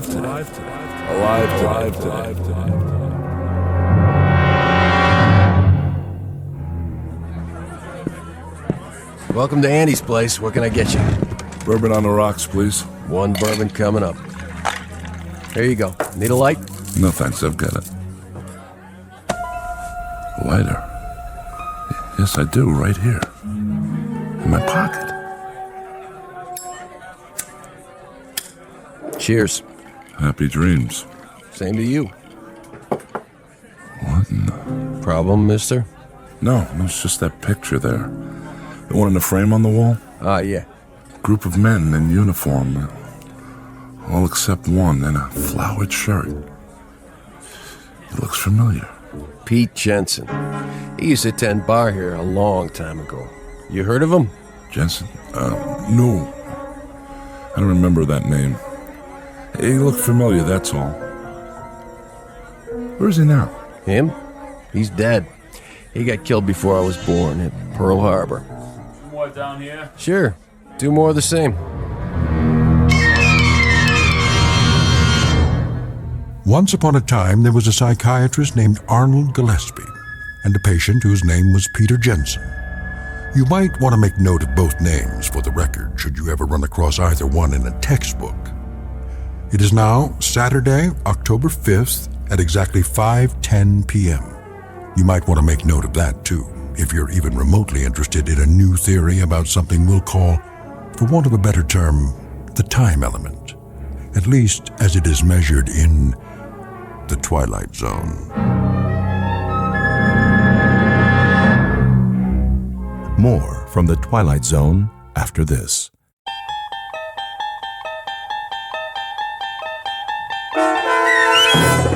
The Jeopardy Room with Stacy Keach as your narrator was adapted for radio by Dennis Etchison and written for the Twilight Zone by Rod Serling.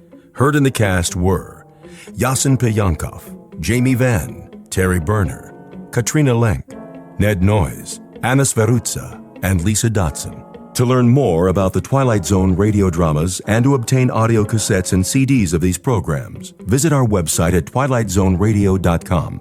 The producers of The Twilight Zone wish to thank CBS Enterprises, Carol Serling, Dennis Etchison, Dick Brescia Associates, Claire Simon Casting, Terry Jennings, XM Satellite Radio, Sirius Satellite Radio, our sponsors, and our radio affiliates for helping make this series possible. This copyrighted radio series is produced and directed by Carl Amari and Roger Wolski for Falcon Picture Group. Doug James speaking.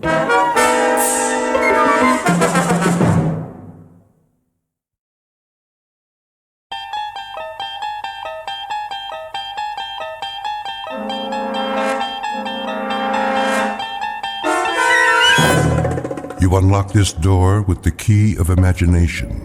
Beyond it is another dimension. A dimension of sound, a dimension of sight, a dimension of mind. You're moving into a land of both shadow and substance, of things and ideas.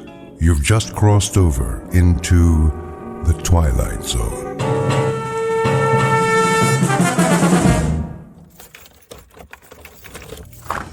Here is your room, gentlemen. Thank you. I'll turn on the lamp. Leave it off for now. As you wish. I am sorry it's so small, sir. It suits our purposes. Where is the bath? Down the hall. The hall? I can give you one with a private bath if you prefer. No. I said this will do. I'm afraid the dining room is closed at this hour, but you may take a meal at the cafe down the street. We're not hungry, my friend and I. Then I bid you good evening. Good night. Check the window, Boris. You chose the right room. Of course. There is Kuchenko, in his room, across the alley. Binoculars? Right here, Commissar. Yes. See? The Major lies on his bed, but he does not sleep. He will sleep very soon. Give me one shot with this rifle. Not yet, Boris. That would be too easy. Easy? A clean kill. I have something more challenging in mind. Something along the lines of a game, perhaps. I don't like games. Not even a game of cat and mouse? What for? To make him squirm a bit before the hammer falls? We waste time, Commissar. Patience, my friend. Hand me the phone. Who are you calling? Hickory Dickory Dock. Front desk. Yes. Excuse me, but do you have a Mr. Kuchenko in your hotel? One moment. Sorry, no one by that name. But I happen to know that my friend is staying there. Perhaps he's registered under another name? Andreev? I'll check. Yes, Mr. Andreev, room 963. Very good. Will you connect me, please? Yes, sir. Look, he hears it. Of course he does. He rises from the bed to answer.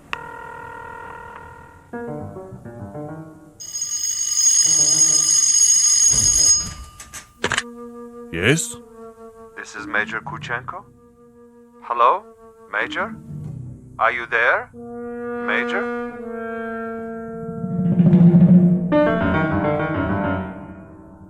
The cast of characters in our drama: a cat, a cat's assistant, and a mouse. This is the latter, the intended victim, who does not know but may have already guessed that he is to die.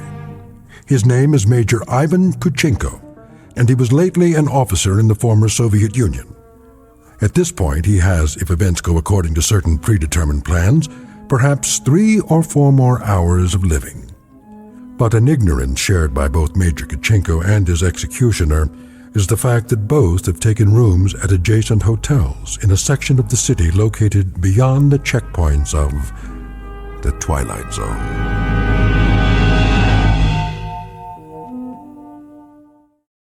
And now, The Twilight Zone and our story, The Jeopardy Room, with Stacy Keach as your narrator. This is Major Kuchenko? Who is calling? Major Kuchenko, you don't know me. Who is this? But I have heard of your recent arrival here. You have the wrong number. And I wanted you to know that you have friends in this city. Friends, you say? And they would be... Good friends, Major. Staunch friends. I know no one in this city. May I impose upon you to remain in your room for a little bit? Your friends will make themselves known.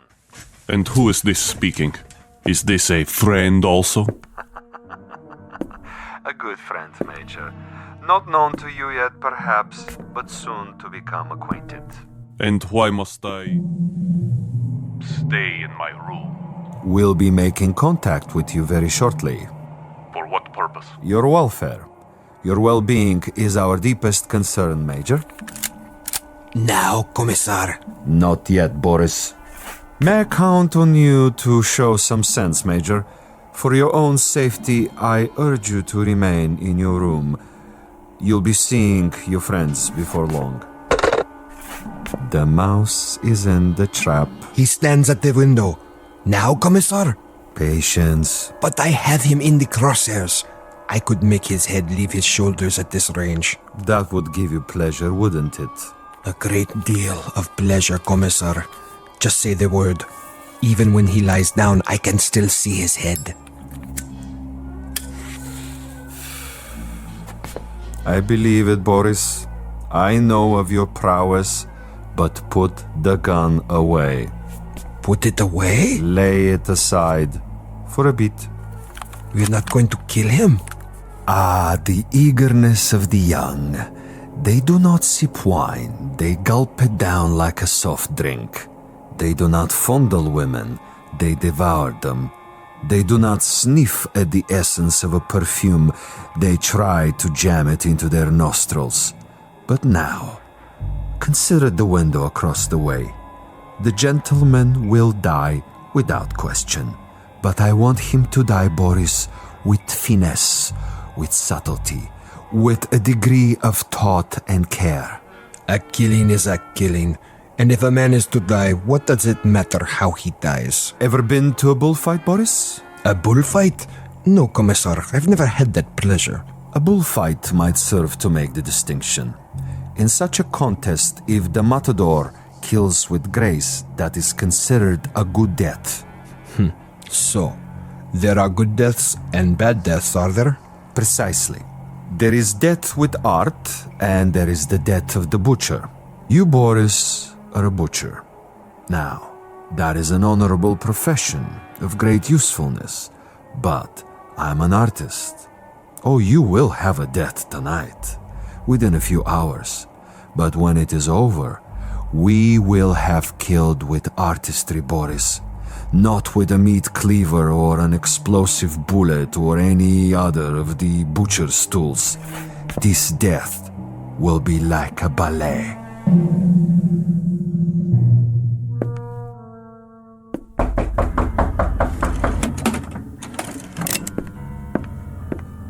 Yes? Major Kuchenko? Who is it? A friend, Major. If you prefer, you can turn off the lights and find a hiding place. I'll come in with my hands up, palms open. Major Kuchenko? And you are? I am a friend. May I? For a moment. I would prefer that you put the gun away. Not a chance. Were you the one on the telephone? We had a brief chat earlier. Quite a place you have here. Who occupied it before you? A rat? I have no luxury of choices. Indeed not. In this respect, you are a very poor man of late. However, you have a bed, you have some pictures on the wall, and the floor without so much as a throw rug. An adequate accommodation, and a view of a brick building alongside. I suppose there are worse places to spend an evening, Major? I know. I've been to many of them. Indeed you have. Siberia is cold this time of year, is it not, Major? I'm told it's a most uncomfortable climate. You've been told quite correctly. It's a freezing jungle. A freezing jungle. Marvelous. Lovely imagery. Siberia is a freezing jungle. It was. When it was part of the Union. You make reference, of course, to the people who inhabited it. I make reference to some people. Those who were in charge of that private resort. It must have been unpleasant for you? At least sufficiently unpleasant to motivate you to renounce your native land and try to seek asylum elsewhere? For a time. Asylum is no longer necessary under the new regime. But of course the old ways die hard. Some of the same people remain in charge, and they might be concerned about their public perception in this new world. To the victors go the spoils, and that includes access to certain, let us say, sensitive information? I don't know what you're talking about. Really? But I think you do. You were a political prisoner. You served a term of 12 years. You escaped and you moved quickly when the borders were opened. To bring us up to date, you have made your way to a neutral country, somehow avoiding an official debriefing. You have made contact with certain foreign agencies, and now you're desperately trying to get on an airplane that will take you to a Western nation. But for some reason you feel that you're still under surveillance? Oh, it's more than a feeling. I know I'm under surveillance. Do you know by whom? I know very well. Can you tell me who they are? Look in the mirror. Commissar Vasilov. Very discerning, Major. You remember faces? I remember pain. I remember some interrogations that went on for many weeks. I had no calendar, but I made marks on the wall of my cell. How resourceful. I remember one particular man who smoked Balkan cigarettes in a long holder and stood in the corner of the room, smiling and nodding, making jokes, while I went from agony to agony. So, Major, now we may dispense with the amenities. The masquerade, the little give and take of two strangers feeling each other out. Agreed. Now we get to the point. Do you honestly think that we would permit you to book passage on an aircraft out of here? That would be quite impossible. As a former member of the military, even as far back as 12 years ago, you have information that we would find embarrassing were it to be released elsewhere. Why, if the government we worked for no longer exists? Because the new government contains many of the same players reshuffled into different positions, and they have their new careers to consider. Consequently, Major, it is not to our advantage that you leave. It would, of course, be simpler and more convenient if you accompany me back to our embassy. I am sick, tired, and torn, Vasilov. But I am not insane. I would sooner cut my wrists over a sink and bleed to death. That would be my choice in the matter.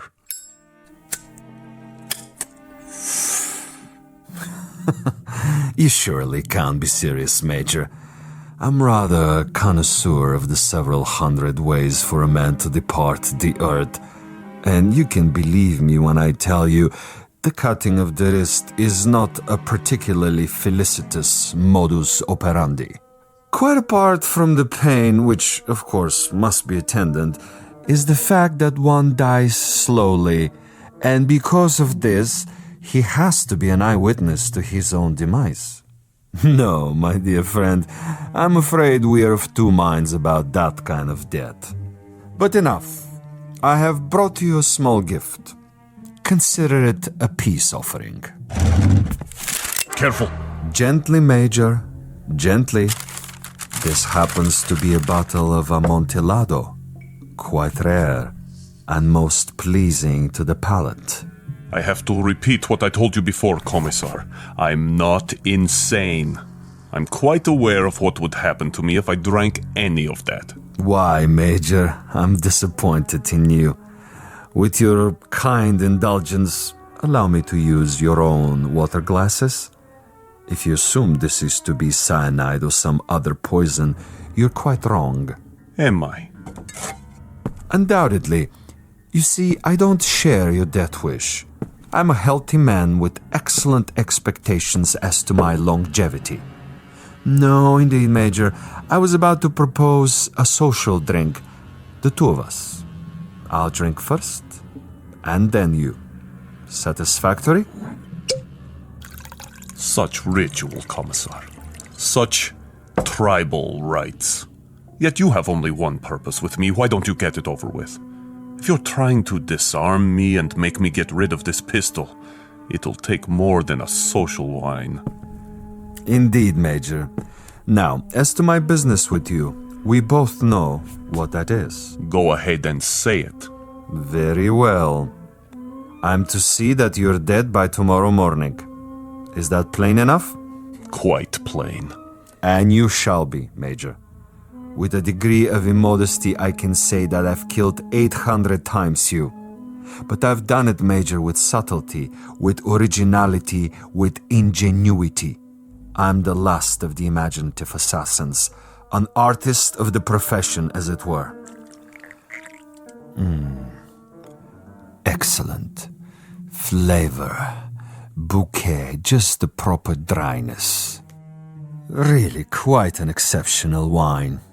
Join me, Major? And now? And now I will tell you something else. I will tell you something about you and me. Please. You, Major, are a malcontent, a genuine curiosity, a rebel with no cause to speak of. You have to go to prison camps, to interrogation centers, or hide in filthy little rooms. You can never accept that which is ordained. And you? I, on the other hand, am a survivor. I adapt to my situation. I haven't a large salary, and my job, at least the way it's laid out, is a rather dull one. Finding defectors and traitors and subversives and doing away with them. Now, I could do that with a high-powered rifle. I could do it with a homemade bomb.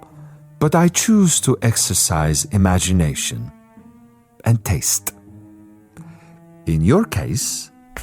In my case? In your case, I choose to prolong the game. And in the process of this prolongation, I've come up with what I think is a most bizarre and novel method of execution. One designed especially to challenge your talents.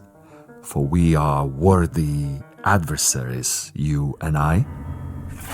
I feel weak. I feel... Tell me what you feel, Major. Exactly. I want to know.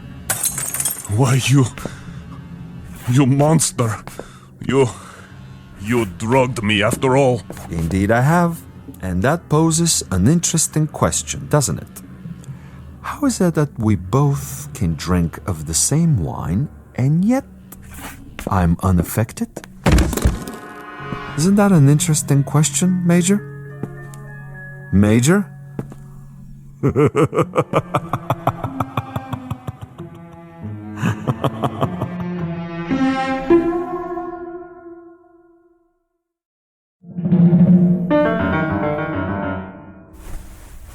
My head. He's gone. But I'm still alive. So he wants to play a game. And he has left something behind. What is this? Greetings, Major Kuchenko. I'm an exceptionally good judge of men. Are you? And in my judgment of you, I made an assumption that you are sufficiently observant to see the tape recorder on top of your dresser and curious enough to play it. How could you resist? This will also suggest to what complicated ends I'm willing to go to make a simple execution different and imaginative. First of all, to clear up one point. You may remember our discussion. Before I left you, I proposed a question. Isn't it odd that we both drank of the same wine and how different the effect? Isn't it odd? Really quite incredible and bizarre. How can it be? In all honesty, Major, how do you explain it? Go ahead. I'm listening. You... Perhaps you have figured it out already.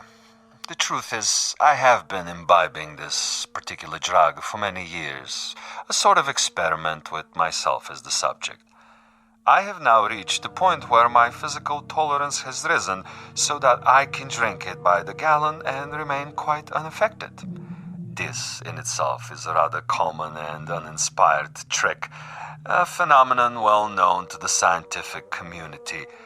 But you will also note, and I hope with a degree of pleasure, that you have not been poisoned. You're very much alive. Where are you?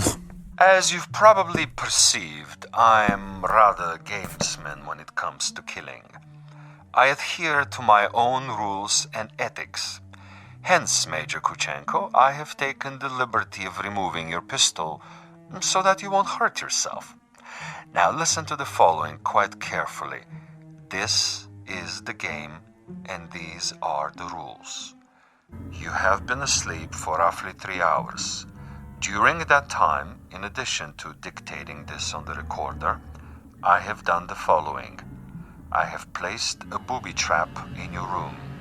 It is not visible, but it is attached to a very common object that is in the room. If you trigger this object, it will detonate and you will immediately be blown up. Why not get it over with now? Sadist. Now, for a proposition. If during the next 3 hours you are able to find this booby trap and cut the wire, you will be permitted to leave the room alive and unharmed. This is a guarantee. You have my word on it. Your word. But the following conditions are of the essence, Major. You must actively search for this booby trap and you must find it and render it inactive. It goes without saying that, as of this moment, you are being observed. How? Attempt to turn out the lights and you will be shot. The moment you stop an active search, should you refuse to play the game, you will also be shot. If you are unable to find the trap within 3 hours or attempt to leave the room at any point during that time, I am afraid the same conditions apply. You will receive a bullet in the head. So there you have it, Major. Find the booby trap, cut its wires, and you're free. Fail to find it, or fail to look for it, you're dead. Look for it, find it, but fail to recognize it, you're also dead. Needless to say, Major Kuchenko, it is this latter occurrence that I rather expect and look forward to. As a fellow expert in tricks and deception, I think you will admit this situation has its own special imaginative quality.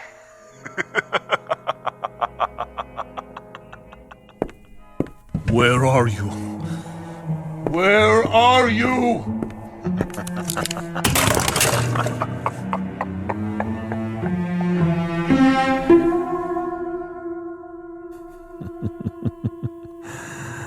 Over here, Major. Just across the way. So near and yet so far. Can't you see me? Doesn't the light reflect in my binoculars? Look, Major. Please look. Try, I implore you. Where have you been, Boris? I brought food from the cafe. Food is of no consequence. Quickly, he's awake. Don't worry, Commissar. I have a clear shot anywhere in the room. Hold your fire until I tell you. But why? Such an easy target. Too easy. That is the difference between us, Boris. You are a marksman, but I am a gamesman. And the game is afoot. The picture frame? No.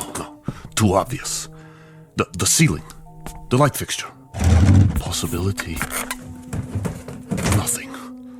Oh, you think you are so clever, Commissar. So clever. The bed, then. Under the mattress. The bed springs? It might be.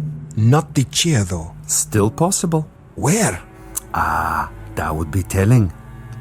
Go ahead and eat, Boris, before it gets cold. He's busy with the hunt for now.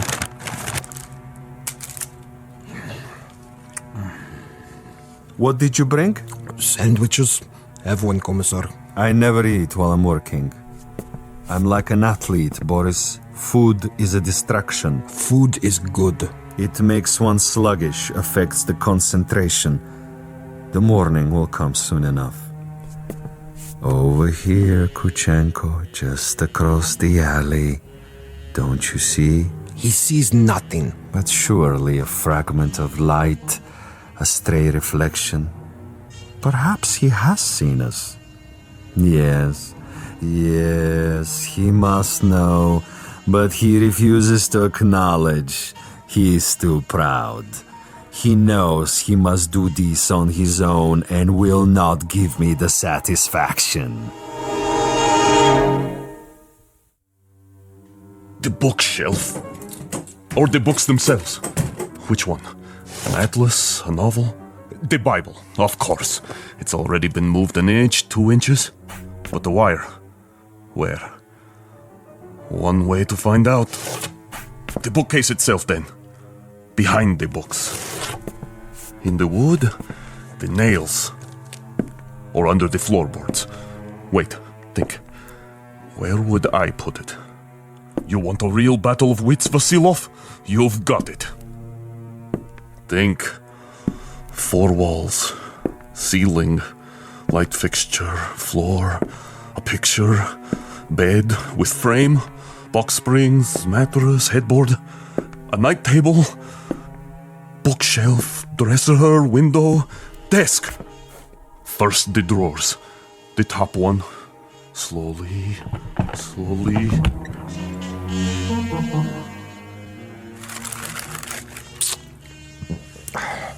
What is he doing now? The desk.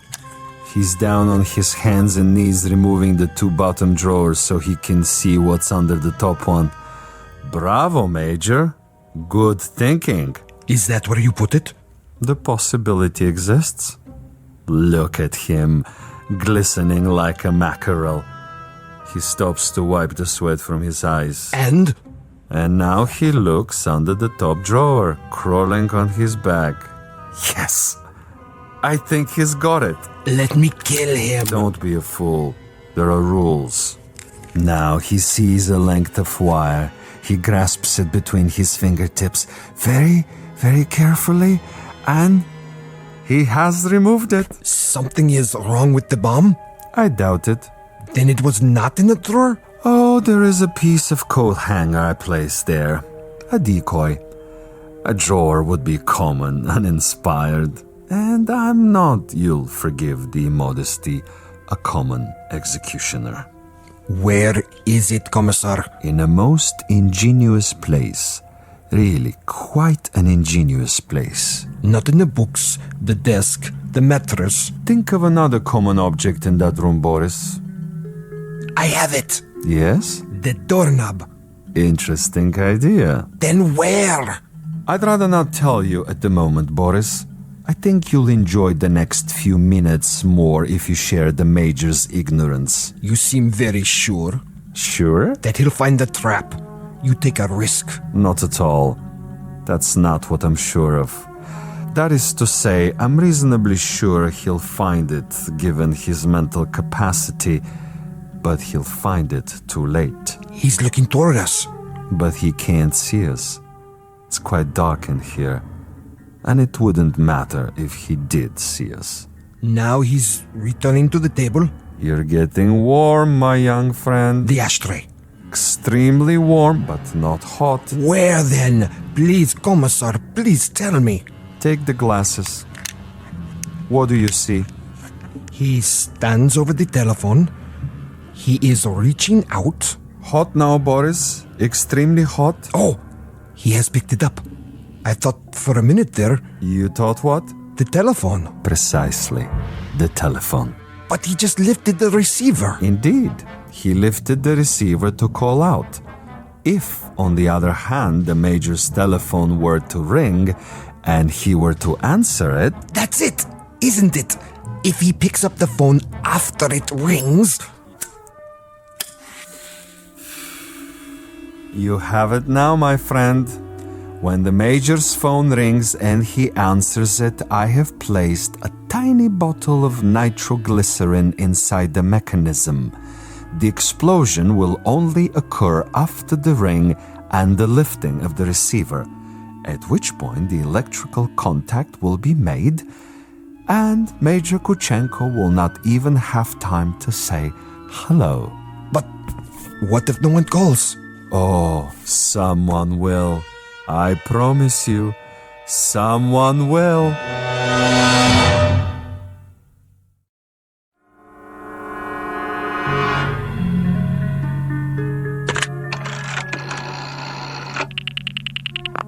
Front desk. This is the party in 963. I was wondering... Yes, sir?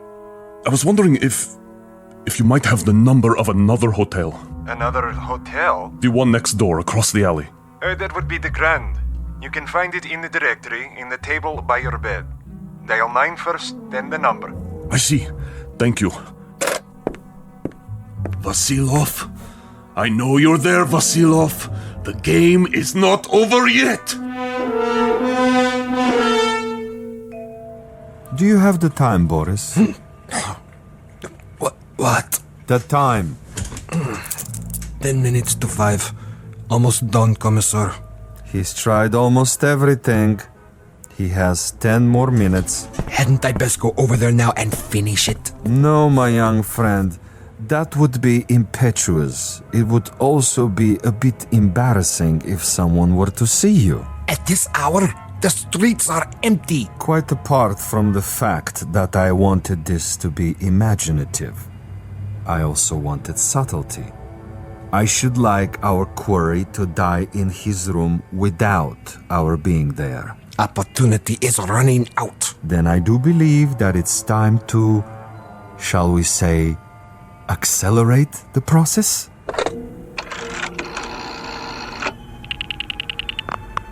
Hotel Mont Blanc? Would you dial room 963, please? Thank you. I'll wait. There it goes. He's walking toward it. What's the fool doing? Why doesn't he answer it? I can't tell. He has his back to the window. Turn around so I can see. Now, Commissar? No. Would you dial 963 one more time, please? Yes, I know it didn't answer. Ring it again. What's he doing, Boris? His back is still to me. It can't be busy. I don't know. What's he doing? Use the glasses. He's turning around, lighting a cigarette. He's mocking me. Now, he suddenly dropped from sight. Kill him. I can only see the top of his head. He's moving across the room. Do it! You missed, you fool. He's at the door. Again. He's gone out of the room. And you missed him. You missed, you idiot. Flight 17 to Rome, Paris, and New York, now pre-boarding. Ticket, sir. Ticket? Oh, yes. Mr. Andreev. Passport? Right here. I see. Is anything wrong? No, sir. Everything seems to be in order. How many bags? No luggage.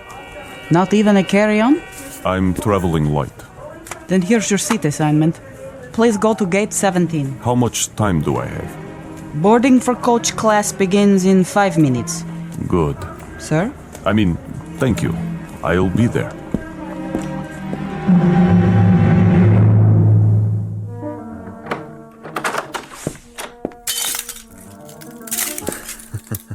What a mess he left behind. Like a pigsty. He tore the bed apart. And the furniture. Oh, just look. Oh, even my poor little tape recorder. Commissar? Yes, Boris? It would have been better, wouldn't it? What would? If I had taken his head off in the first place. You mean if we had slaughtered him like an animal? I love your style, Boris. You should have been a pig farmer. Our man would have been dead by now. He would have been dead if we had beaten him to death with mallets too. But anyone can die that way. And any stupid, insensitive fool can kill that way. No, this is a man of quality, with a resourceful mind, similar, you might say, to his executioner. He deserves a better ending, as do I. But that's all right. I have time. I'll get him in the next city, now that I know my adversary. We will be able to track him? Most certainly. The old network still functions, though in a much different way. I have the same contacts, no matter what they now call themselves.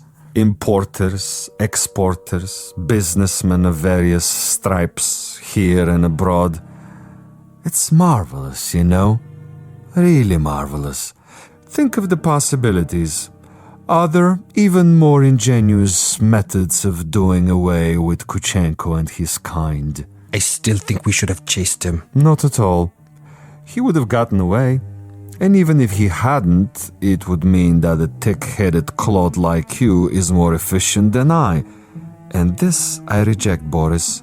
This I reject in toto. Look at this. A bottle of wine. I can only find one glass. Throw it away. One drink, Commissar. I said no. But there is more than half left. This is not for you. But why? Do you know much about Amontillado? I know about vodka. Of course, you and all the other potato growers. Give me the glass. Here. Believe me, it wouldn't agree with you. It's an acquired taste. Yes, Commissar. If you say so. I say so. There are some secrets that you're not ready to learn. But in time, Boris. In time. For now, I need you awake and alert. That's right. I do what you say, as always. But so far, your methods are not very effective. The men who pay us, they will not be impressed. And you will make a report? Only I can do that.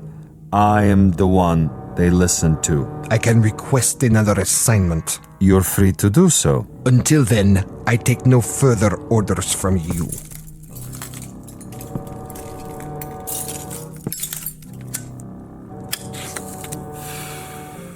As you wish. You might want to reconsider, though. The resort in Siberia may be closed, but there are others. We have allies. All it would take is a single phone call. Comrade Boris, uncooperative, recalcitrant, unwilling to follow instructions.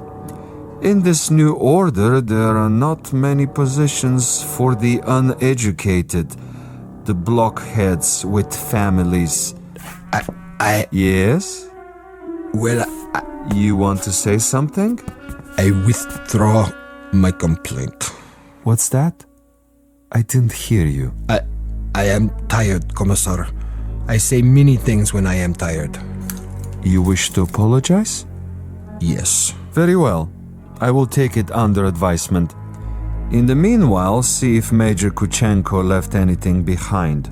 Check the closet, the drawers. Yes, Commissar.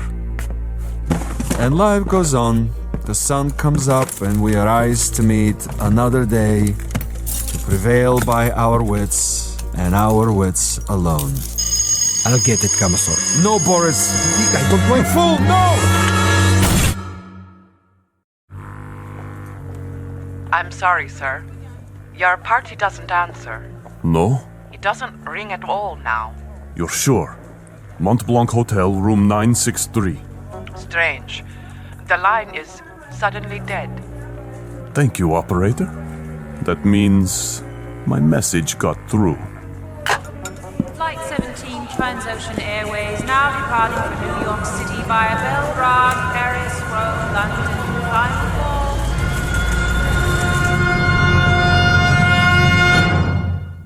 Major Ivan Kachinko on his way west, on his way to freedom. A freedom bought and paid for by a most stunning ingenuity. Exit a gunman named Boris and one Commissar Vasilov, who forgot that there are two sides to an argument and two parties on every line. This has been a collect call, placed direct to you from a phone booth located somewhere in the Twilight Zone. More from the Twilight Zone after this.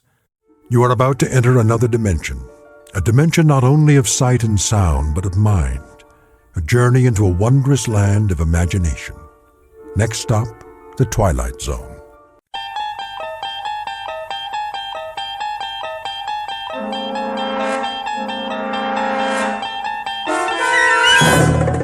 You're traveling through another dimension, a dimension not only of sight and sound, but of mind. A journey into a wondrous land whose boundaries are that of imagination. Your next stop, the Twilight Zone.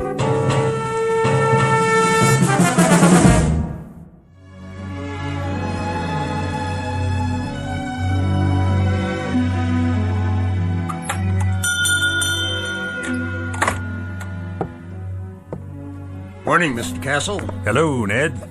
Any mail today? Got it right here. Where's my registered letter? Registered?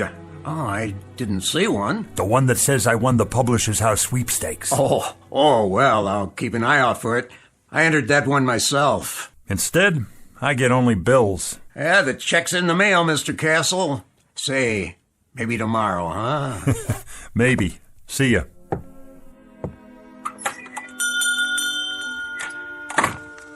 Another bill, and another, and another. Edna, what about the gas and electric? What? The gas and electric bill. How many months is that? 2 months. That's one you'd better pay. That's the one I can't pay. Mr. Castle? How are you, Mrs. Gumley? Just fine, Mr. Castle. Good. Glad to hear it. How have you been? Oh, can't complain. Been having a lot of rain, haven't we? What? Oh, yes. Quite a bit of rain for this time of year. Well, it's good for the flowers. How's that? Good for the flowers. The rain, that is. Yeah, very good for flowers.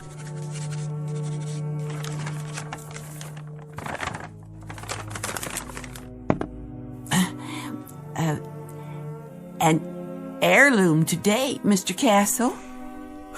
An heirloom, Mrs. Gumley. You don't say. Oh, yes, Mr. Castle. Been in my family for years. Has it now? Years and years. It's supposed to be very valuable. Hand-blown glass is what it is. Mrs. Gumley, it's just a plain old glass wine bottle. Do you know what it's worth, actually? Nothing. Not even a deposit. If you could find the store where it came from, that's what they'd give you. Nothing.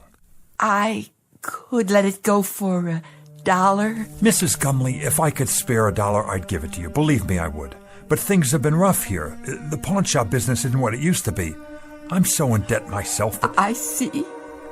Wait a moment. Yes.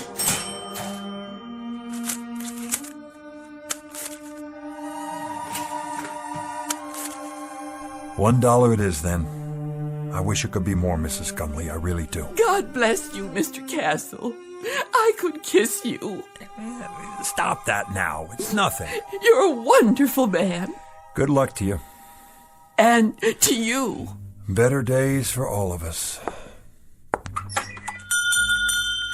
Mr. Castle, it's not an heirloom, you know. I found it in a garbage can.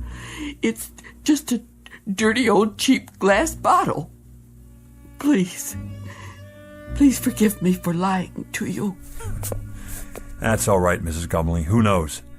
Maybe it'll turn out to be an heirloom. We'll just have to wait and see.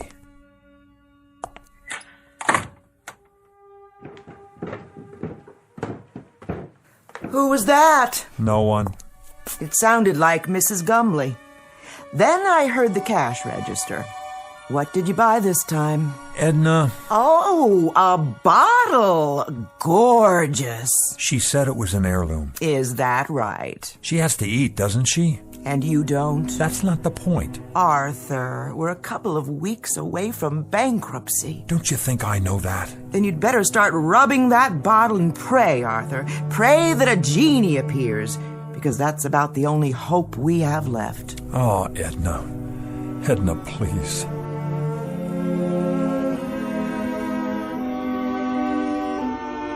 Mr. and Mrs. Arthur Castle, suspended in that brief fragment of time before fate comes out of a bottle.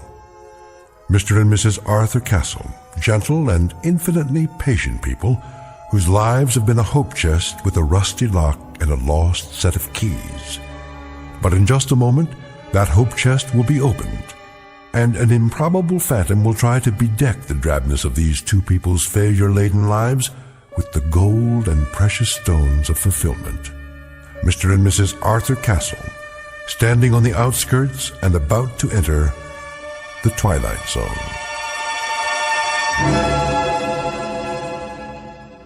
And now, back to our story from the Twilight Zone, The Man in the Bottle, starring Ed Begley Jr., with Stacy Keach as your narrator. Here, give me the bottle straight into the trash with it. If you won't do it, I will. Wait, it's worth a couple of cents. A couple of cents, Arthur. A couple of cents. We've got more creditors than we've got cheap watches. You promised me no more handouts. Look, Edna, maybe all that's left for me is to try and find someone who I can feel sorry for. Can you understand that? I need to feel that I'm doing something of value. Maybe a man can be a failure for only so long, and then it catches up with him. Arthur, you're not a failure. Of course I am. Look around you, Edna. In this clutter you see the legacy of 100 years. My grandfather owned this shop and it finally broke his heart. Then my father, and it killed him too. The meanness of it, Edna. The shabbiness of it. The hand-to-mouth of it. This isn't just a hock shop where you buy the pitiful little residue of other people's failures. It's a shrine to failure. That's what it is. It's a mausoleum, a burial ground for people's hopes. Arthur, please don't talk like that. Edna, what happens to us anyway? What happens to us? Have you ever thought of that? We're not old people, and yet this place is making us old. There should be years ahead of us, years without having to make do, scrimping and counting and picking over checkbooks and budgets and final notices and old bills and... Careful, Arthur, you're knocking things over. I don't care about the bottle. I'm trying to explain... Arthur, what's all that smoke? I don't know, but it seems to be coming from inside Mrs. Gumley's bottle. How do you do? Where did you come from? From the bottle, of course. The bottle? It fell to the floor, the cork popped out, and here I am, at your service. I'm supposed to buy that. What do you take me for? Rather than go into any lengthy generic explanation of my existence, suffice it to say that I am here, and I am, in fact, a genie. In a business suit, with a derby hat and a walking stick. And you expect me to believe that you're a genie? That's quite correct. There's no such thing, except in fairy tales. On the contrary, I am living proof, in a manner of speaking. Arthur, who is this man? You'll have to do better than that, mister. I don't know what you're trying to pull here. Very well. I'll get right to the point. I can offer you 4 wishes with a guaranteed performance. 4 wishes? Aha! You got that wrong. It's supposed to be 3. In every book I ever read, it was 3 wishes. Better get your story straight. That's a myth, I'm afraid. Oh, they may have offered only 3 in the beginning. But for some time now, 4 has been the operant number. Some considerable time. It's proven to be the most effective option. Think about it. Too few, and a person may waste the opportunity of a lifetime, so to speak. Too many, and, well, the possibilities can get out of hand. Frivolous, in other words. The opportunities tend to cancel each other out, if you see my point. You've got your answers down, I'll give you that. I think I better sit. Well, Mr. Castle, Mrs. Castle, what do you have in mind? Arthur, I don't understand. What's happening here? Don't worry, Edna. The bottom line is he's a con man. He has to be. But I see him. Don't you? I don't know what I see. Could be some kind of hypnotist or something. Remember that guy on television? He made an elephant disappear. Child's play. Smoke and mirrors. You're telling me you're not a magician? Nothing of the sort. I grant 4 wishes to the owner and then go back inside the bottle for a century and a day. 100 years. Inside a bottle. Plus 1 day. A nice touch, don't you agree? Until a summons comes from the next owner. What if there isn't another owner? But, my dear fellow, there must be. Consider the span of a man's life. 70. Isn't that the tradition? So let's say nobody calls you, or it's the wrong day. Ah, you've hit the nail on the head. I've learned to cultivate patience beyond anything you can possibly imagine. All of which means you're extraordinarily lucky today, as am I, in a manner of speaking. Maybe he's from the lottery. We didn't play the lottery this week, Edna. Just as well. The odds are quite unrealistic. What I'm offering you transcends any lottery the world has ever known. They're strictly nickel and dime operations in comparison. I have to think this over. Take your time. Interesting shop you have here. Chinese vases, Tiffany lamps, bric-a-brac of every sort. Mostly imitation, of course. No offense. Nonetheless, I have the distinct feeling I've seen some of these items before. How could you if you haven't been out of the bottle in 100 years? I meant the originals. The originals? How old are you? If I told you, you wouldn't believe me. Nice silver cigarette case. Faux Victorian, isn't it? My uncle's. He passed it down from his great-uncle, who bought it in Liverpool in 1914. Is that what he said? How much? Take it. Get back to the subject. What else about the wishes? Oh, yes. Now, I think the business at hand is for you and Mrs. Castle to decide the nature of your 4 wishes, keeping in mind, of course, that each wish is irrevocable. Once made, it is fulfilled, and once fulfilled, it is a matter of record. It can only be altered by yet another wish. Clear, Mr. Castle? Clear enough. I think we better call the police. Why not wish for them?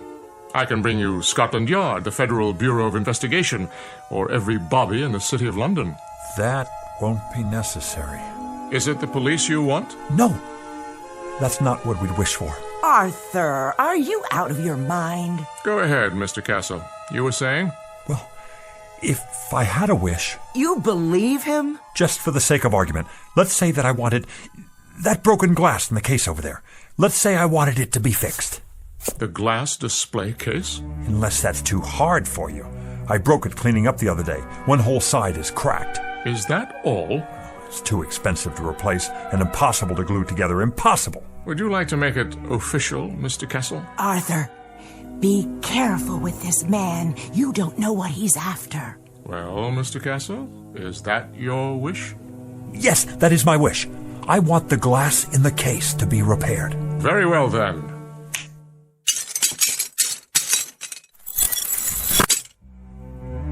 Am I dreaming? It's a magic trick. It has to be. No, you're not dreaming, Edna. I see it too. It's like new. How did you do that? Next. What? Well, Mr. Castle, you have 3 wishes left. 3 wishes. 3. Edna, 3 wishes. Anything we want. Think, Edna, think. What do we want? Why, I don't know. I asked you to think. I'm frightened. A new shop, Edna. An expensive shop on Fifth Avenue. We could have that just for the asking. But Arthur... Or travel. Take trips. We could see the places we could never afford to visit, like Paris or Rome or even the South Seas. We could take a cruise around the world, first class. Surely there's a catch. Oh, money. $100,000. $200,000. $1 million. We wouldn't have to grub anymore. We wouldn't have to sit here and waste our lives away. Arthur, it isn't right. There's something unholy about it. Clothes, Edna. Expensive clothes. Jewels. A beautiful house. No more worries for the rest of our lives. Are you sure? Edna, we don't have to rot away here. We can have anything we want. Anything, Edna. Money. Money? The simplest of all requests, Mr. Castle. Simple? For you, maybe. How much would you like? In what denominations? Edna, how much do we want? I don't know. I just don't know. $1 million. That's what we want. $1 million. In what form? Gold? Silver? Of course, there are market fluctuations in precious metals, so there will naturally be an element of risk. Platinum shows the least movement. Diamonds are relatively stable at the moment. Forget it. Cash only. All negotiable U.S. currency. Very good. Denominations? No 50s or 100s. Make it $5 and $10 bills. Recent dates and no counterfeits. Where would you like it? Savings account or checking? Perhaps a numbered deposit in a Swiss bank. Right here. Here? Where I can see it. On the floor? Don't you worry about that. Just bring it here. I'll take care of the rest. That is your second wish. You understand English, don't you? That's our wish. Coming right up. Oh, just one thing. Aha! Arthur, I told you. Do you mind terribly if I... If what? If I smoke. Is that all? Of course, if you prefer otherwise. I see the no smoking sign on the wall. No. Go right ahead.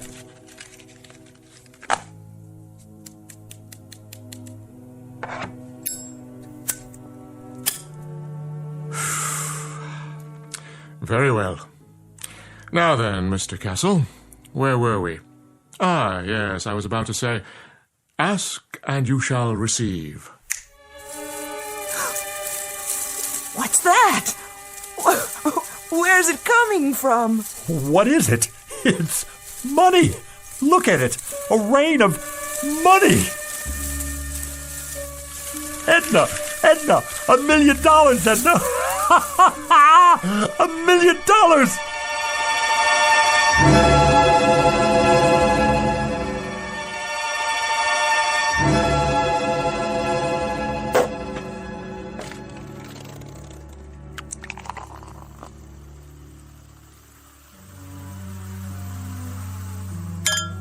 There you are, Edna. Champagne. I think I've had more than enough. I suppose you're right. How can I work if I have a hangover? Well, you could take the day off. Edna, you're a genius. Why didn't I think of that? We both could. Close up the store and... And what? I wouldn't know what to do, would you? Well, let's see now. It's a beautiful day. We could take a walk together in the park. Oh, Arthur, I'd have to get dressed up and... I don't have any comfortable shoes. Or we could go to a restaurant. Any restaurant at all. But we've already had lunch. Then we could take in a film downtown, or a play, a musical. Do you know how many years it's been since we did that? And leave all this money out like this? I don't think that would be a good idea. So, we're prisoners here. We can't go anywhere, do anything, for fear that someone might steal it from under our noses. What good is it? Oh, Arthur, we can put it in the bank. That's tomorrow. The bank's closed now. Unless... What are you thinking? Call your brother on the telephone. Tell him to come over here. He needs money for his operation, remember? Oh, I like that idea. And while you're at it, call Avritton, the butcher, and Mrs. Tiola, and the checker at the market. And that nice girl at the bank. And the dry cleaner. And here, look in the book. All our old customers, the ones who can't afford to get their valuables out of hock. Call them all, every one. What will I say? Tell them we need their help.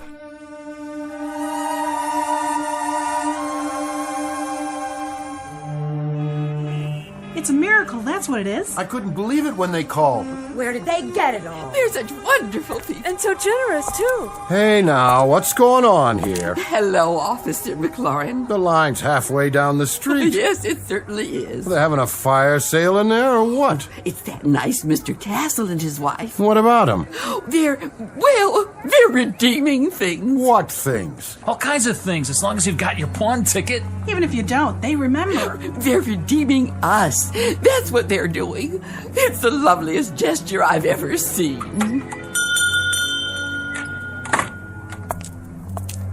Hi there, Mrs. Gumley. Beautiful day. Indeed it is. Your turn, Mrs. Gumley. Go on in. Hold on. Where'd you get that fistful of money? Right inside, officer. From Mr. and Mrs. Castle, bless their souls. What are they doing, running numbers? Nothing like that. Strictly legit. You're telling me they gave it to you? Sure did.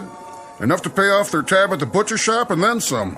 Plus the next 10 years in advance. And whereabouts did they get this bankroll? Don't ask me. But their ship sure must have come in big time. The horses, was it? Or the lottery? I heard it was the sweepstakes that came in the mail. No, it was their cousin. He died and left them a fortune. Well, we'll just have to see about that. They're not breaking any laws. I haven't had my turn yet. You're not going to arrest them, are you? Maybe not, but I'll keep a close eye on the situation. In the meantime, I know someone who might be real interested in all this. Don't you people go blocking the sidewalk now.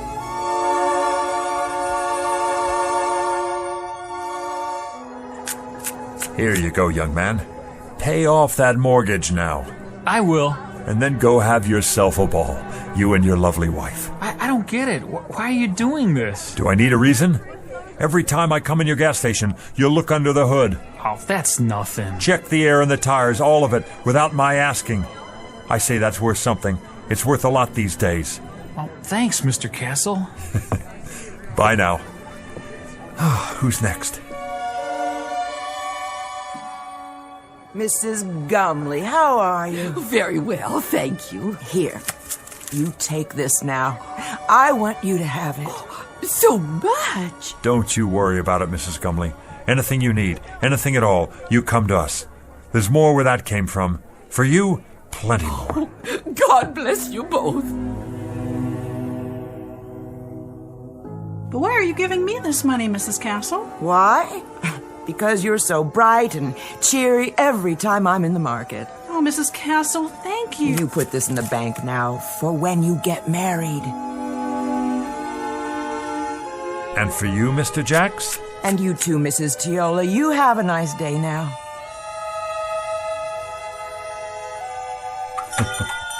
Don't mention it. Buy a round for everybody. On me. Is that all of them? Oh, for now. Put the close sign in the window, would you please? Of course, dear. Whew. Now that's what I call a day's work. You did wonderfully well, Arthur. I'm so proud of you. You know, Edna, I don't care how we spend the rest. I feel so good right now, seeing all those happy faces. I know. It would be nice to get away for a while, though. I agree. Some time in the sun, nothing fancy. How much do we have left? Look in the box. It's still practically full. We didn't put a dent in it. Your father would be proud. Rest his soul. And your grandfather. Tell me your opinion about something, Edna. If you like, dear. I'm wondering, do you suppose I still need to carry on the family business? Well... We don't have a son or daughter.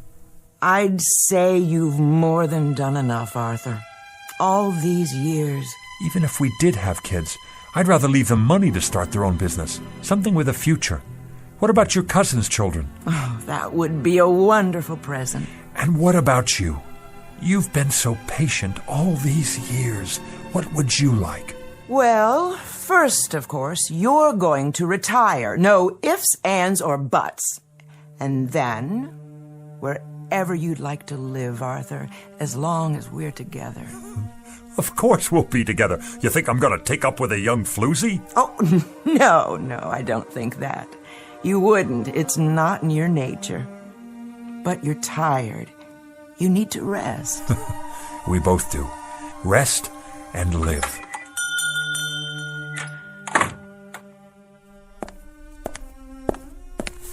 Yes. Good afternoon, Mr. Castle. Do I know you? Let me see. Harry Joy's son. I don't believe we've met before. Wait. Stu Wintner's nephew. That's it. Not quite. Are you from the life insurance company? Because if you are, we've got your payment right here. Just let me count it out for you. In cash. Is that all right? That's not necessary. Or we could write you a check just as soon as we make a deposit. And quite a deposit it will be by the looks of all this. I told you, Arthur, we should have put it away. Let me give you my card. Internal Revenue Service. That's correct. There's a matter of an income tax, Mr. Castle. You just send us the bill and we'll pay it. But send the bill in a hurry, would you please? My wife and I will be taking off for Europe very shortly. Oh, could we? Consider it done.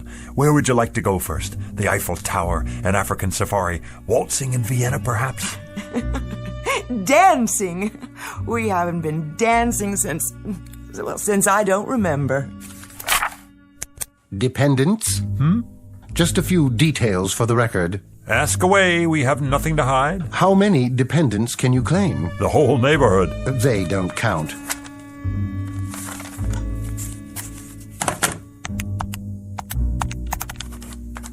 Wait.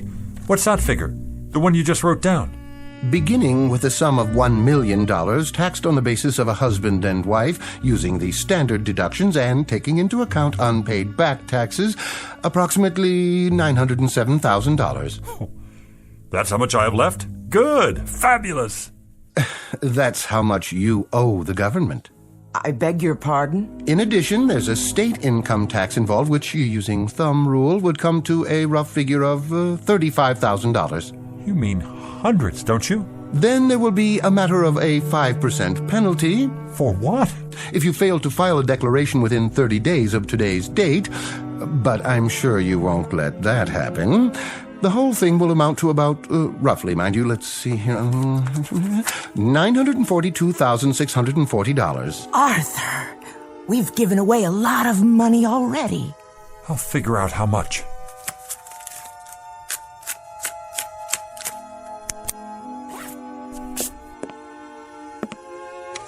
Fill out this form and send it to us with your check. It should be self-explanatory. If you want to use the installment plan, we'll send you a statement after your records have been analyzed. Mr. Castle? Yeah. Send us the bill. We'll be seeing you. Good evening to you, Mrs. Castle.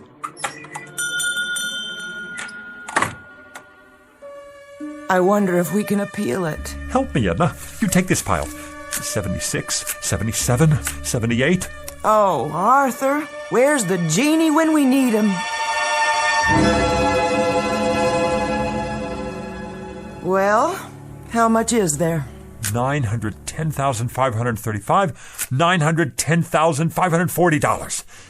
We gave away almost $60,000, and this goes to taxes, leaving us with this. One $5 bill. That's our entire profit, Edna. $5 whole. That was quite a wish, Arthur. Quite a wish. And we haven't even paid the bills yet. If you'll recall, it was my suggestion that you reflect very carefully, Mr. Castle. Very, very carefully. Now he shows up. Had you made a wish that took into account the taxes involved... Look, you. Plenty of sweet talk and promises and the whole thing. And all the time you're nothing but a con artist, after all. This time I want the $1 million, but I want it after... Arthur, no more money. You've got to wish for something else. Oh, something else then. A new store. A chain of stores. They could burn down 1 hour after we get them. Success? Be careful, Mr. Castle. Success is a pretty broad term. He's right. You can't wish for success. I've got it. How about 10 more wishes? Or 20, or... Very clever, Mrs. Castle, wishing for more wishes. But I'm afraid that isn't permitted. Frankly, I'd be afraid to have you try it for fear of the consequences. What consequences? Why do you have to keep losing your temper?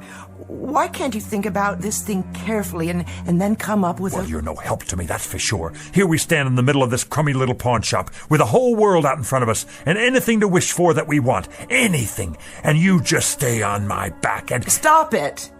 This doesn't sound like you. Not like the man I married. Not at all. Edna, what's happening to us? What's really going on here? Oddly enough, this is the normal pattern that seems to be generally followed. Great excitement, great emotionalism, and strangely enough, hard to believe though it may be, only a modicum of happiness. Well, you've got cheap customers here. Our price is no longer so high. We're people who haven't had much happiness. People who've carried a crummy hock shop on their backs all their lives. What, Edna? Tell me, what do we wish for? I don't know, Arthur. I just don't know. What about it? What can I wish for now? What can come to me without tricks? Without tricks? I question the semantics here, Mr. Castle. There are no tricks involved. There are simply normal and understandable outgrowths and conditions that go with any windfall. No matter what you wish for, you must be prepared for the consequences. What sort of consequences? Nothing more than cause and effect. Consider, for example, what happens when you throw a stone into a lake. The stone sends out ripples in the water. After a while, these ripples reach the shore. The bigger the stone, the bigger the ripples. And if the stone is large enough, you'll get a wave of water, even a tidal wave that could sweep you off your feet. It all depends on how much you disturb the way things were to begin with. Now do you see what I mean about consequences? Then I need something without consequences. I'm not sure that's entirely possible. Something dead sure, at least. Something anchored, something airtight. I must agree, that would be the ticket. Is there such a thing? Sit down now. You'll give yourself a heart attack. Edna, I think I've got it. I think I know what it is. What, Arthur? Power, Edna. Power, prerogatives, to be in charge of something, to be a boss, to be a leader, with respect and the freedom to live as one likes. We could wish for that. Possible. Very possible. President of a corporation? That sort of thing? We could be sued, go bankrupt. Warden of a prison? That's idiotic. Mayor of a city? We could get voted out of office, and then what? Wait a minute. I know what. Head of a country. Ruler of a whole country, that's it. Who can't be voted out of office. What about it, Jeannie? I want to be the head of a country who can't be voted out of office. Is that your wish? Do you want to be more specific than that? Hold on. Let me give it to you this way. I want to be the head of a foreign country who can't be voted out of office. But it must be a major country, well known, not some poverty-stricken third world place, and not in ancient times either, in modern history. How do you define modern? Within my lifetime, and developed. A fully industrialized country with millions of educated people where I'm very popular and can't be voted out of office. No problem. You sure? Of course I'm sure. I mean, what about the consequences? Consequences, Mr. Castle? I've already told you. You run the risk of consequences no matter what you wish for. Like the ripples in a stream. There's no predicting, at least not with absolute certainty, where they'll lead. All right, then. Go ahead, Arthur. Wish for that. The thing you said. I want to be the head of a foreign country, just as I've described it. Now it's your turn, Jeannie. Take over. As you wish, Mr. Castle. As you wish.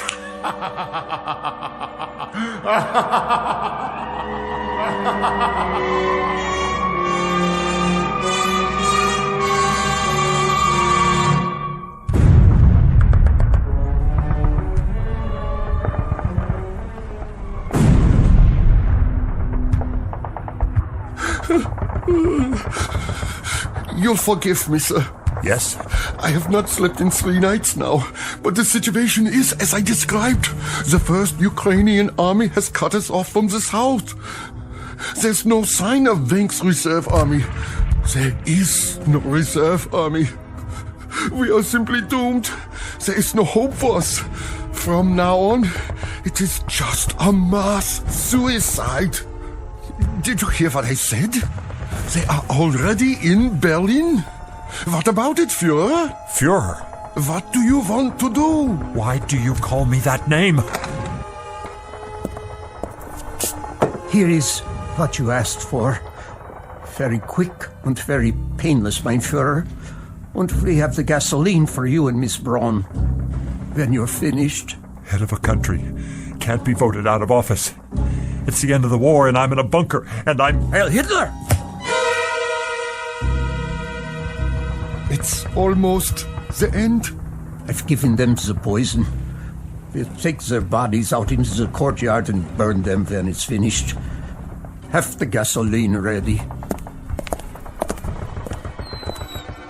I won't take the poison. I wish I were back where it all started. I wish I were Arthur Castle again. Oh, Arthur, you've broken it. What? Broken what? The bottle Mrs. Gumley brought in. Why? I have, haven't I? Not poison, an old wine bottle. Let me sweep it up for you. I can do it. It had no value anyway. No value at all. I'm here. My final wish. I'm really here now. Where is he? Where is who? You know who I mean. The... And why would he be here? You've had your 4 wishes, remember? No, yeah. Well, I guess I'm a 4-time loser. What do you expect? I just wish he doesn't come back. I wish... There you go, wishing again. Right. Why should I? Why did I? Look at what we have here, Edna. We have a business that's been in my family for 3 generations. And each other. We have each other. I'm going to stop wishing for a while. You know, Edna, I can't afford a brand new life. Neither can I. I think I'll just give the old one a new paint job. You know something, Arthur? I think that's a very good idea. What is it? Look, your first wish, the glass case, it's not broken. It's still repaired. So we came out ahead after all. Nothing's ever a complete loss, is it? Careful, Arthur, with the broom handle. Well, we were ahead. Now you have more glass to clean up. You know something? I don't mind cleaning up any of it. Not at all. In fact, not at all.